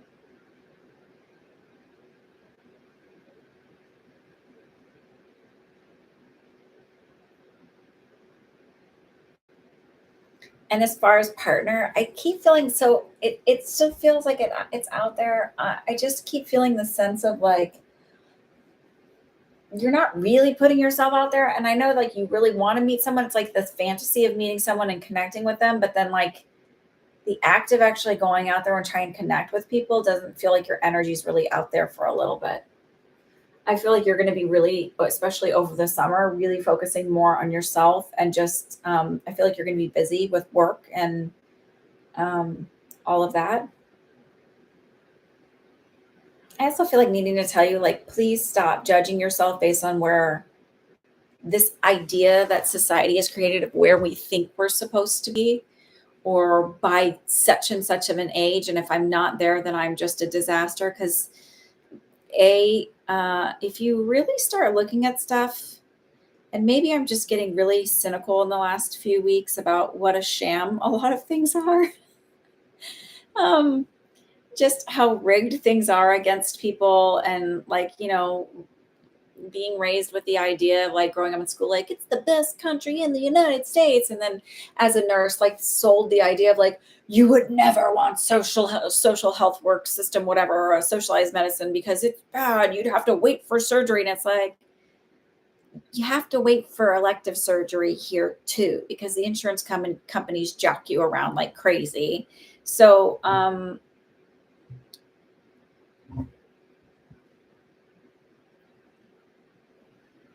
I don't know why I'm rambling about this. It just feels like you're going to be a little more focused on yourself right now, and then like kind of looking at things differently over the next 6 months or so. Just your own value and worth, and like kind of looking at like the ways you've been really, really hard on yourself.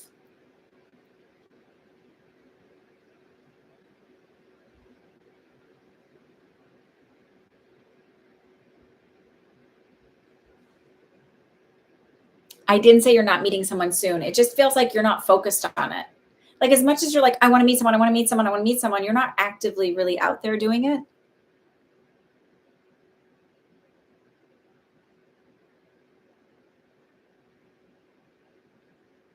I don't think it's luck. I think a lot of people, not everybody, but I think there's a lot of people out there who settle for less than. I think there's a lot of people out there who it's also part of their path and their journey is to meet someone when they're older, younger, or and connect with someone that way.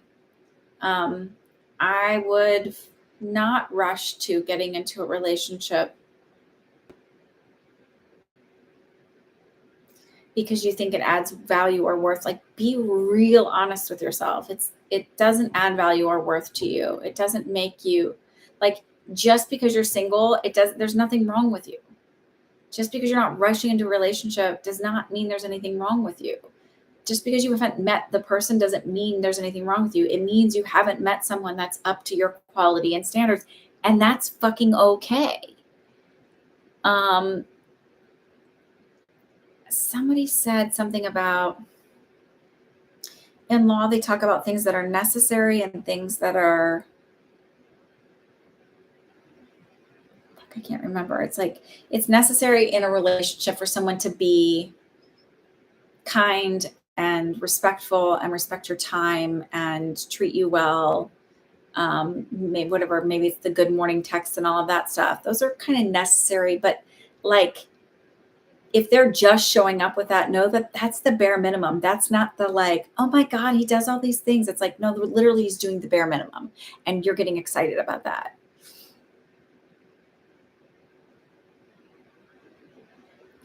Okay, so I'm going to say this too.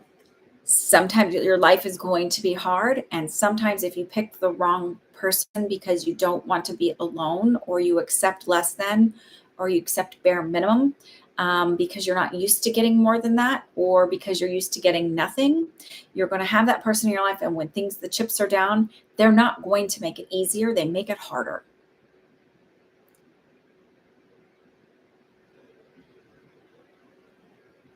So that's where I talk about it so much, because doing the self-affirmation work is so much easier single than it is doing it when you're in a relationship and when you're a parent and you're trying to like when you start reparenting yourself before you're actually a parent, it's a million times better. Your kids will still make you stretch and grow and look at things differently and go, oh. But and also if you work out a lot of the like self-worth stuff and looking at like shadow work is not scary. Approach shadow work with curiosity and empathy. Where did that belief system come from? Like, okay, so what do I believe about relationships? What do I believe about me in relationships? What do I believe about people who are attracted to me? Why do I believe that people aren't attracted to me? I don't feel like there's a lot. And it's not because you'll never meet someone. It just feels like it's your energy is not focused on that as much as you're like, I really want to be with somebody. That's like it feels more of an escapist type thing than it does like I don't know. And you can also, if you don't work on a lot of the stuff and you just accept bare minimum or less than bare minimum because you're not used to it, it feels even more lonely than when you're single.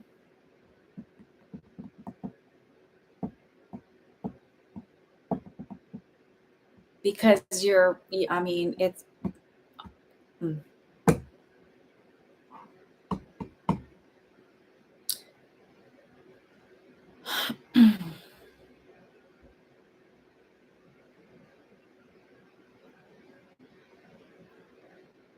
And the hope too, when you get into like the idea of like, that's the goal, is to get a partner. It's like, that's when it just begins. That's when the work begins, right? And the hope is that you pick somebody who, not the idea that like we're perfect together and we're never going to fight and it's going to be amazing and we're just on the same page. It's like, I want to know, is this person in it with me? Are they going to be willing to be self-reflective? Are they going to be willing to be honest and open and emotionally available? Something to think about, but I have the age thing. I'm 33. Okay, I'm going to tell you something. And I just saw this on another thing. And I'm going to tell you about my cousin. Is my cousin met her husband at 38, I believe, 37 or 38. They got married and she has 3 boys. And I think she had her last kid at 43. So I understand the age pressure that we have, but stop putting that on the table as a requirement of like, oh my God, I'm old and dried up and I'm never going to get married if I'm X, Y, and Z age. And another woman said the same thing. She's like, I met my husband at 38. I got married at 39. I had my first child at 40. And she had another one and she's like, I'm now 60. She looked fucking fabulous. But my point being is, she's like, it's never too late, but it's just the idea that like, if that's your benchmark, you are going to settle for less and you're going to regret it.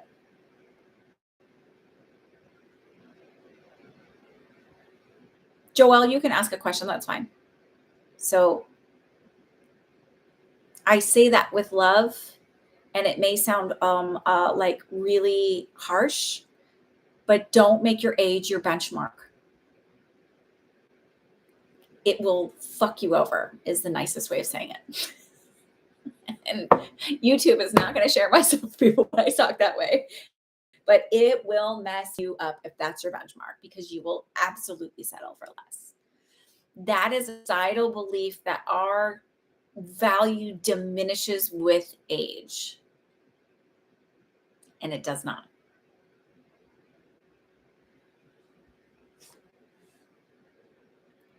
The one with hang on, let me see.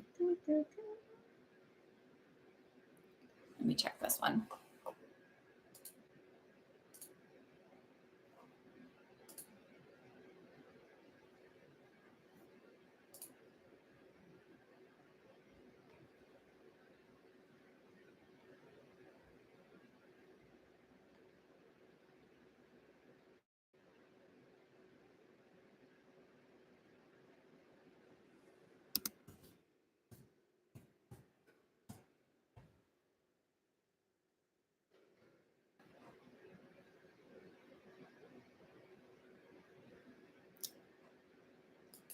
Devery.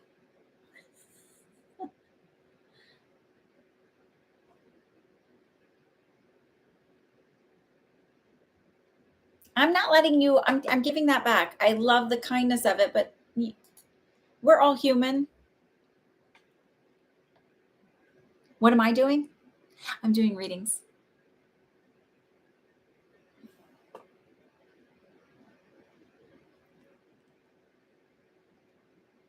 Okay. So, Kay, if you have another question, when you want, Devery is donating a reading for you. She felt bad for taking out her frustrations.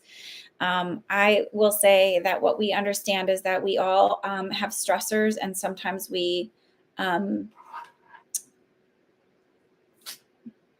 share them with others in, a way. Thank you, DJ. And that's okay. We all recognize that we're having a hard time sometimes, right? And that's okay. We can all support each other and be kind and love each other here. Okay. So if you want it, if not, it's here. Okay. So you tell me whatever you want to do. Okay. So Allie, um, listen, that must be why everything's breaking, or Saturn or Mars or one of those people, planets.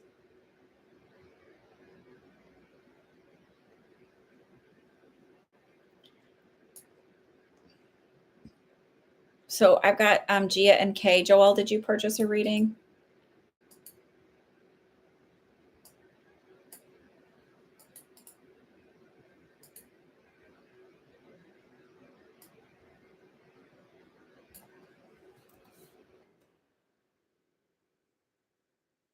And also, Devry, I know you have a really big heart and you do get frustrated and a little impulsive, but that's okay. We love you anyway. We can love you and support you anyway. You guys support me and my goofiness. All right. Joelle, did you want to do a reading? Are you still here? I didn't see a payment there. Let's see.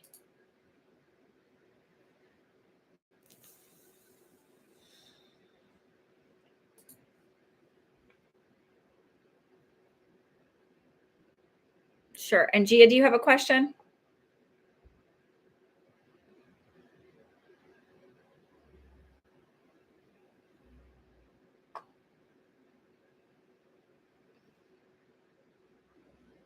Let me ask this, because is the sticky mucus with your urine or is it a vaginal discharge?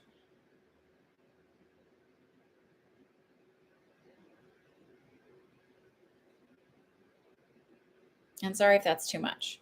Throat. See, you were talking about your urine. Let me tell you about that. Okay, that makes sense. All right, let's figure it out. You said dark urine, but and I want to ask this genuinely. Like when you say dark urine, you mean like dark yellow, not like brown or any color it shouldn't be, right? And believe it or not, you can have kind of stringy stuff in your urine too. So dark yellow. Okay. Um,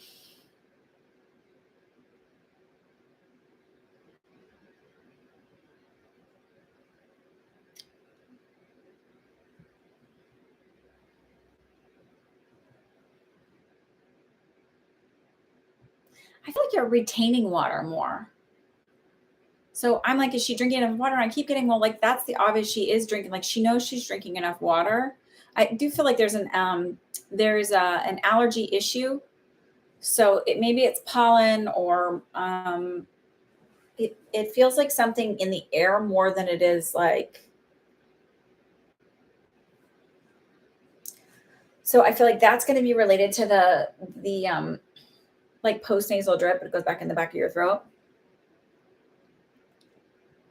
Right. I feel like you're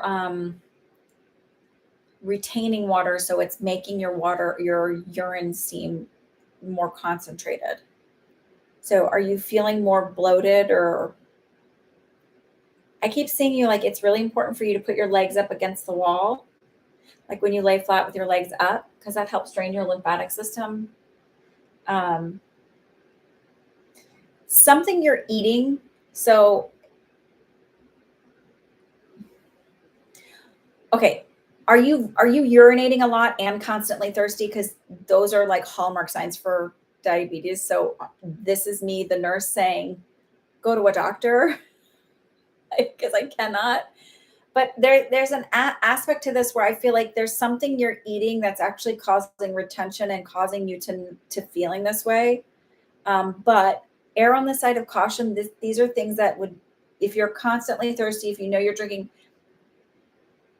water and you're drinking enough, and I would actually start like actually measuring how much you're drinking and keeping actual track of it.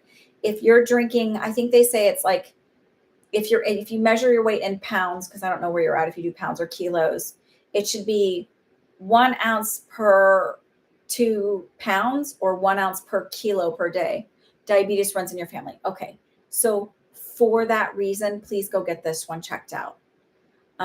Especially if your urine is sweet smelling, because that's going to be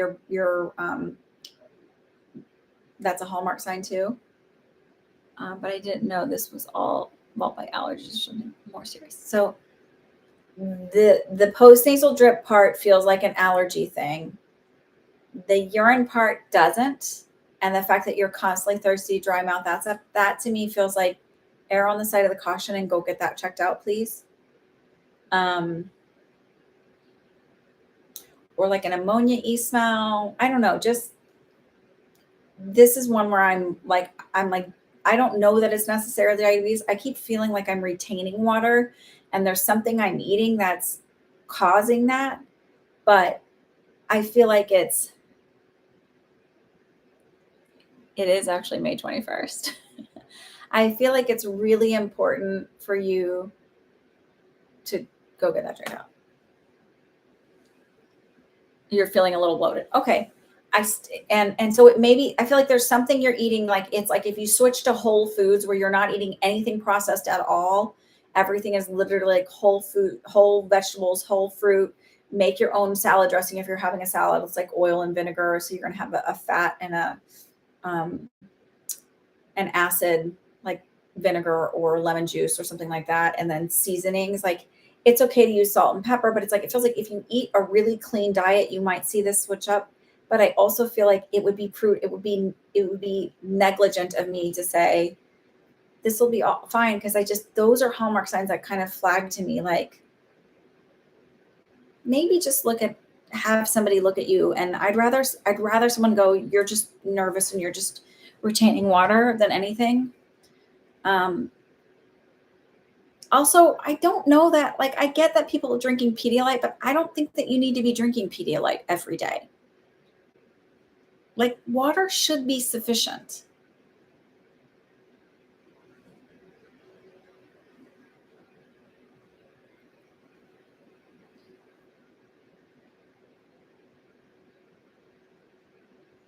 So stop with you're constantly on the go. Are you sure you're drinking enough though? The other thing is like certain situations can dehydrate you more and people don't think about it. I don't know that this is psychic stuff. I just feel like this is like, I keep feeling the bloated part and I keep feeling there's like a diet issue that's creating that. And that as soon as you shift that, it will start to come off. But I also have that big nurse red flag in me that's like, I'm constantly thirsty, I'm constantly drinking, and yet my urine is still really concentrated. I just feel like go get that checked out.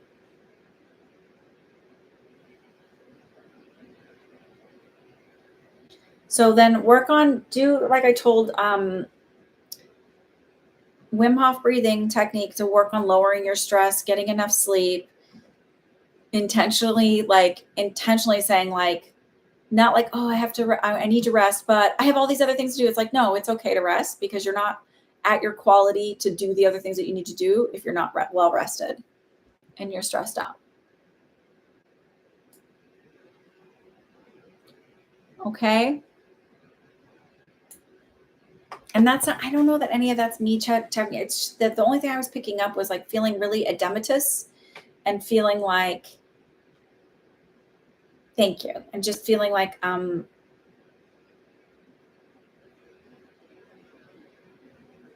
need to eat more whole foods. Something I'm doing will switch up and it will help. But I feel like also if diabetes runs in your family, it would be just absolutely ignorant as hell for me to say like, this is the thing. Like, just always err on the side of caution. Always. Especially with your body and your health. Like, okay.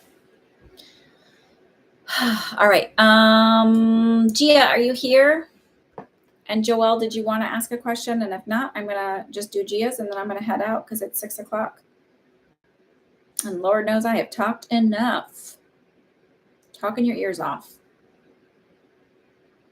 Let me see if she's on this one.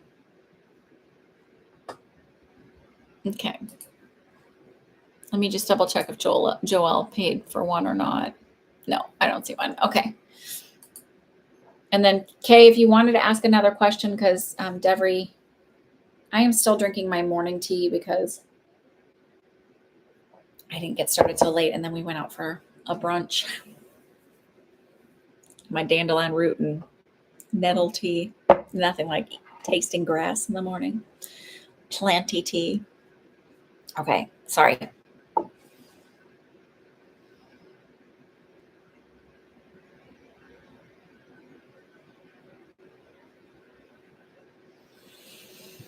All right, Gia, I would like you to just take a nice deep breath and sort of focus your energy, because I feel like you're distracted and a little bit like looking around at other stuff or something.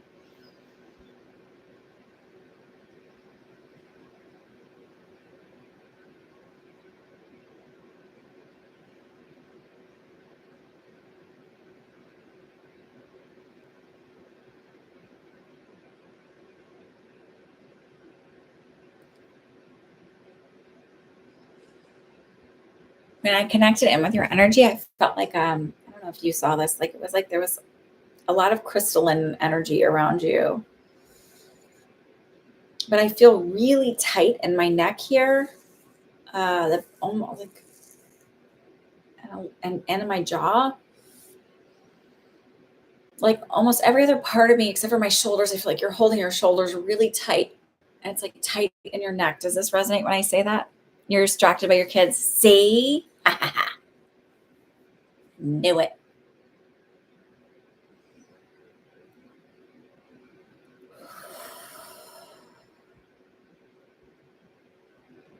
Hi, Rita. Does the tightness in your neck? Yeah, my body's always sore because I do a lot. Okay. So, but I feel specifically tight in my jaw here, tight in my neck.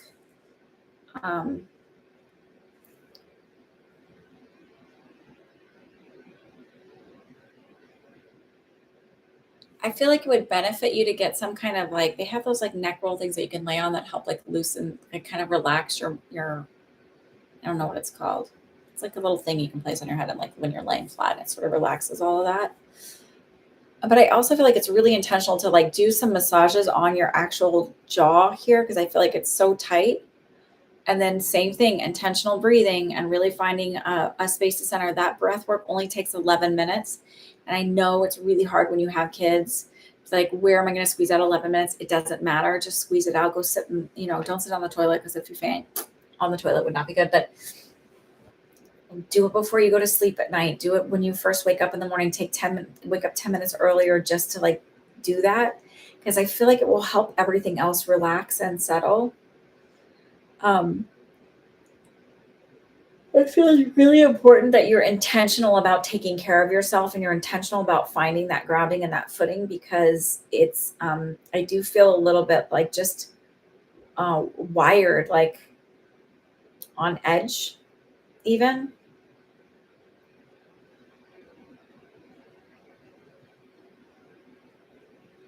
And there's guilt around that. Like maybe I've been a little bit more short with my kids, and it just feels like there's guilt around that, but also there's a little bit of resentment of the uneven workload and just feeling overwhelmed. And it feels like even if you just took those 10 or 11 minutes to do the breath work, that it would shift some stuff. And then like intentionally massaging your jaws to help loosen it. And because you hold your stress here and in your neck.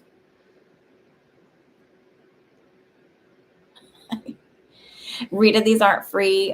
These are $12 per question and 30% goes to the Community Food Bank of New Jersey. If you would like to purchase a reading, you are more than welcome to do that. I will leave it open for just a minute or so or longer, but otherwise I'm going to be closing it so I can finish this reading and be done for the night.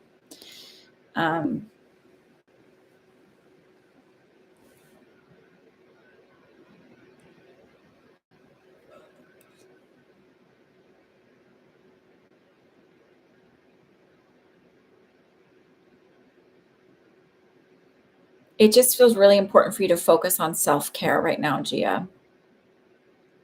And not feeling selfish about it or not feeling like, how am I going to find the time? It's set the intention. I always find the time to do self-care because when I'm at my best, I'm a better person for others. I know that's really important for you to be like, I have to give it to everybody else. and you don't, like you can't. I struggle with that balance myself of like asking for the time for myself and then feeling guilty as hell when I get it. But also knowing when I've found the time in the center when I'm asking for like I said to my kids, so I'm the only one that they wake up in the middle of the night for. So for 12 and a half years, I'm the only person that's, so I wake up every night. And now with 3 kids, like it can be 3, 4, 5 times at night where I'm doing all of the work and waking up and I'm exhausted. And so like, I was like, make sure your waters are filled up because I do not want to be woken up for water in the middle of the night. That is like, I'm woken up so many times. If there's any way at all that we can limit that because it's affecting my body. So I struggled with asking for that for a long time. And when I explain it to them that way, it's like, oh, okay, yeah. I'm like, you can wake me up for a bad dream or if you're not feeling well or, whatever, but not for water. Like that's something you don't need to wake me up for. And my little one still wakes up to go to the bathroom, like wants somebody with her to go to the bathroom, but, and that's okay. And I'm okay with that. But like anything that you can like ask for where it's not an unreasonable request, let's do that and not feel guilty for it. And we can hold each other accountable. Okay. Like get a dress for the day, maybe, or get dressed for the day, maybe in a little glam instead of just rolling out of bed and going to work. Yes. It doesn't even have to be that. Like if the other thing is like, yeah, you feel better about it. But I'm always like, I've kind of gotten this like where I'm like, well, I can and I can't. I'm not going to judge my sense of wealth, but it's like literally like the bare minimum. Don't feel guilty for asking the bare minimum. And don't feel bad about it. Don't let anybody else make you feel bad about asking for the bare minimum because they are not unreasonable requests that you're making. Okay. I'm going to leave you with that. Rita, did you want to purchase a reading? Are you done? And Kay, did you want another question? Or are you good? If not, I'm going to say goodnight. I am tired. And I have to call people tomorrow about broken shit around my house. All right. All right. So then I will say goodnight. If I don't hear from anybody else, I'm going to give you about 1 more minute to pop in and chime in. You guys have a great night. Thank you for joining me. Thank you for trusting me. And I will see you next week. If you are not subscribed to my email, you should be subscribed to my email because you will get updates once a week. I will not, some of these people send stuff out that I like that are local workers. I'm like, stop sending me stuff 6 times a day. Like stop it. Why can't you post, Allie?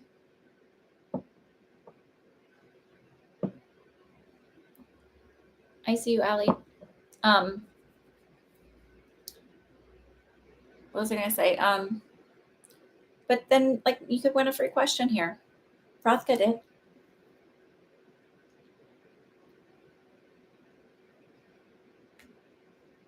Okay. Did you need to post something? Oh, she wanted you to read the last comment. My last comment. Okay. Where's your last comment? Hang on.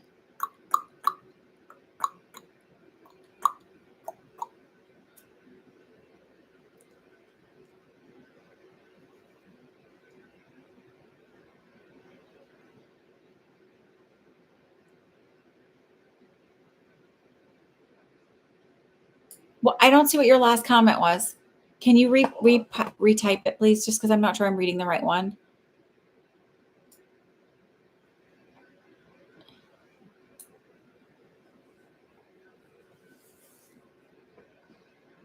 I'm getting a little sleepy. Sorry, just because I'm on 4 hours of sleep and I took about a 20-minute nap before this, but it doesn't really.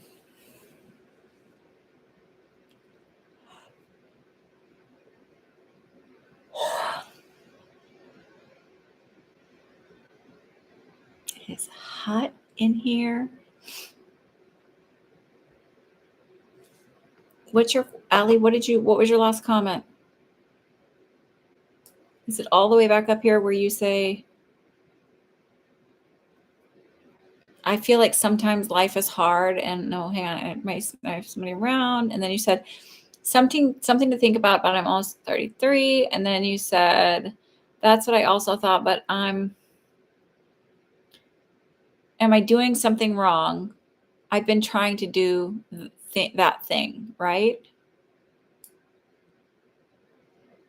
Yeah, it's hard being on 4 hours of sleep. So Allie, you aren't doing anything wrong, but we have this idea when we're doing shadow work that I did the work, it should be fine now, right? I did it. And it's like, you have those belief systems tucked in there tight and rolling on autopilot for 33 years. So it's not like, well, I did the work. I did it. It's done. It's like, no, it is a constant practice because those thoughts were a constant practice for 33, 32 years, right? So I don't know, like I'm still doing the work. And I see shifts like when I'm really doing like deep into like the belief system stuff and like shifting things, it's like, it's not been a overnight, it's done and here I am. It's been a gradual process where it was like, oh, like one thing I noticed, one of the first things I noticed after listening to affirmations as I fell asleep about my self-worth and about being beautiful and things like that. And really deciding that it was important that whatever follows I need to pay attention to, because I need that to not be on autopilot, to be negative and terrible. So my brain is very aware of whatever, even when other people say I'm always like, let's talk about it. What are you?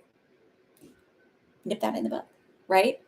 So the first time I noticed it was a big shift was about 6 months after I started. I looked in the mirror. I was not dressed up. I looked like, like I rolled out of bed and I was like, oh, I'm beautiful. That never happened ever in my entire life. I would only say like feel good about myself if I was dressed up and I'd really like whatever and felt really good in my clothes. But I said it randomly and I was like, okay, something's happening. When I look at stuff now, it's for refinement. Boy, that's interesting that I feel a little blocked there, or that I feel a little stuck, or that I feel like this is acceptable. Where does that belief come from? And then I just ponder it and I wait for the universe to kind of come out with it. And then it's a thought, it's an idea, something else will come up. Like I'll see a video come up. It all happens in different ways. I'm like, oh, that's interesting. And I don't look at it with judgment and I don't think I'll never get better. I just go, that's really interesting, isn't it? Boy, that sucks for me that I had that belief system for so long. I don't go, well, it's ruined my life and look where I'm at. I'm like, well, that sucks for me. Okay, well, I can heal that. I don't have to feel that way anymore.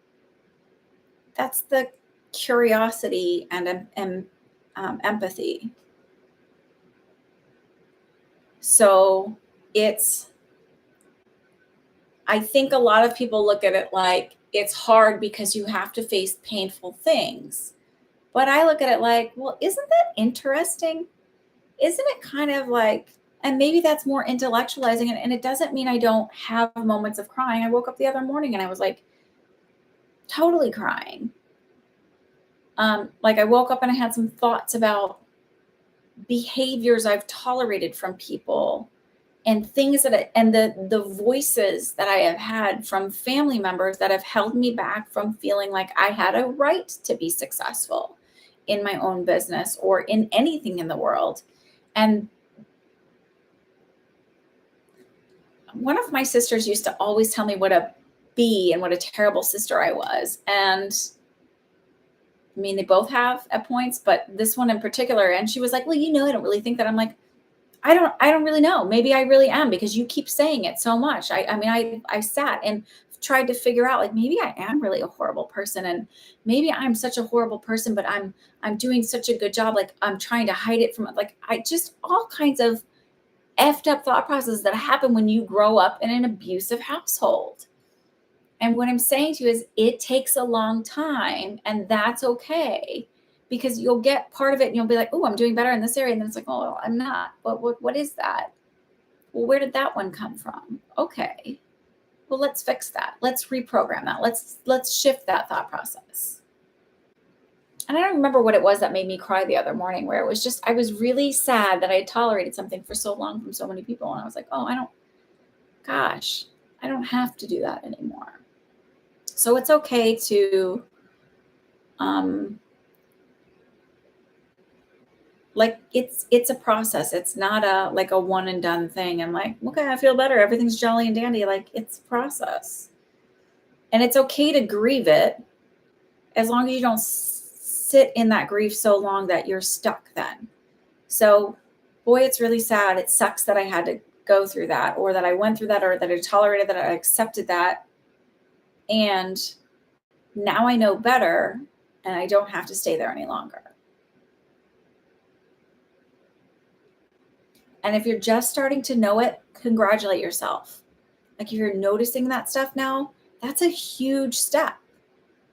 That in and of itself is a huge step. And I think that we don't honor that enough, because we're so like, we have this idea when we program stuff that everything's going to be perfect and I'm just going to be a badass and the world's, I'm going to step into the 5D. It's like, I mean, you can shift timelines, but listen, lady, you're shifting timelines all the time. So I think we need to stop getting stuck on that. And I really believe the purpose of being here in this world is learning to love ourselves, so that then radiates out to others. And learning to love yourself does not mean, oh, I'm just a martyr and like you can do whatever because I love myself so much and I'll just turn my cheek and you hit it. It's like, no, I love myself and you don't get to treat me like that. So that's okay too.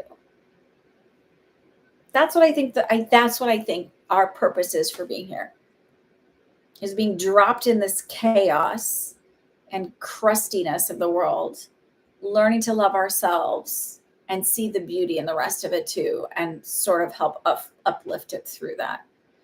And if you love yourself enough, then you set boundaries and you don't tolerate things, and you make shifts and changes because you know that you're imperfect and lovable. And so other people can be imperfect and lovable. And you know that you're worthy and deserving, and so are others. And you start to see the interconnections that we all have. And I really feel so strongly about this. If you don't, it's not that you can meet someone if you don't love yourself. But when you don't love yourself, you tolerate a whole bunch of garbage that is just unfair and unnecessary.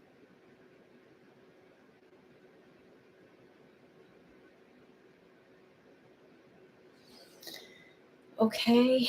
All right. I'm saying goodnight now. It's been over 2 hours and I'm starting to lose my voice. Okay.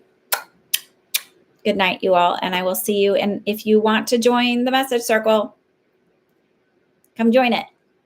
I mean, the psychic development circle, and I'll open up another message circle, but come join it. It's a good space. All right. I'll see y'all later. Good night.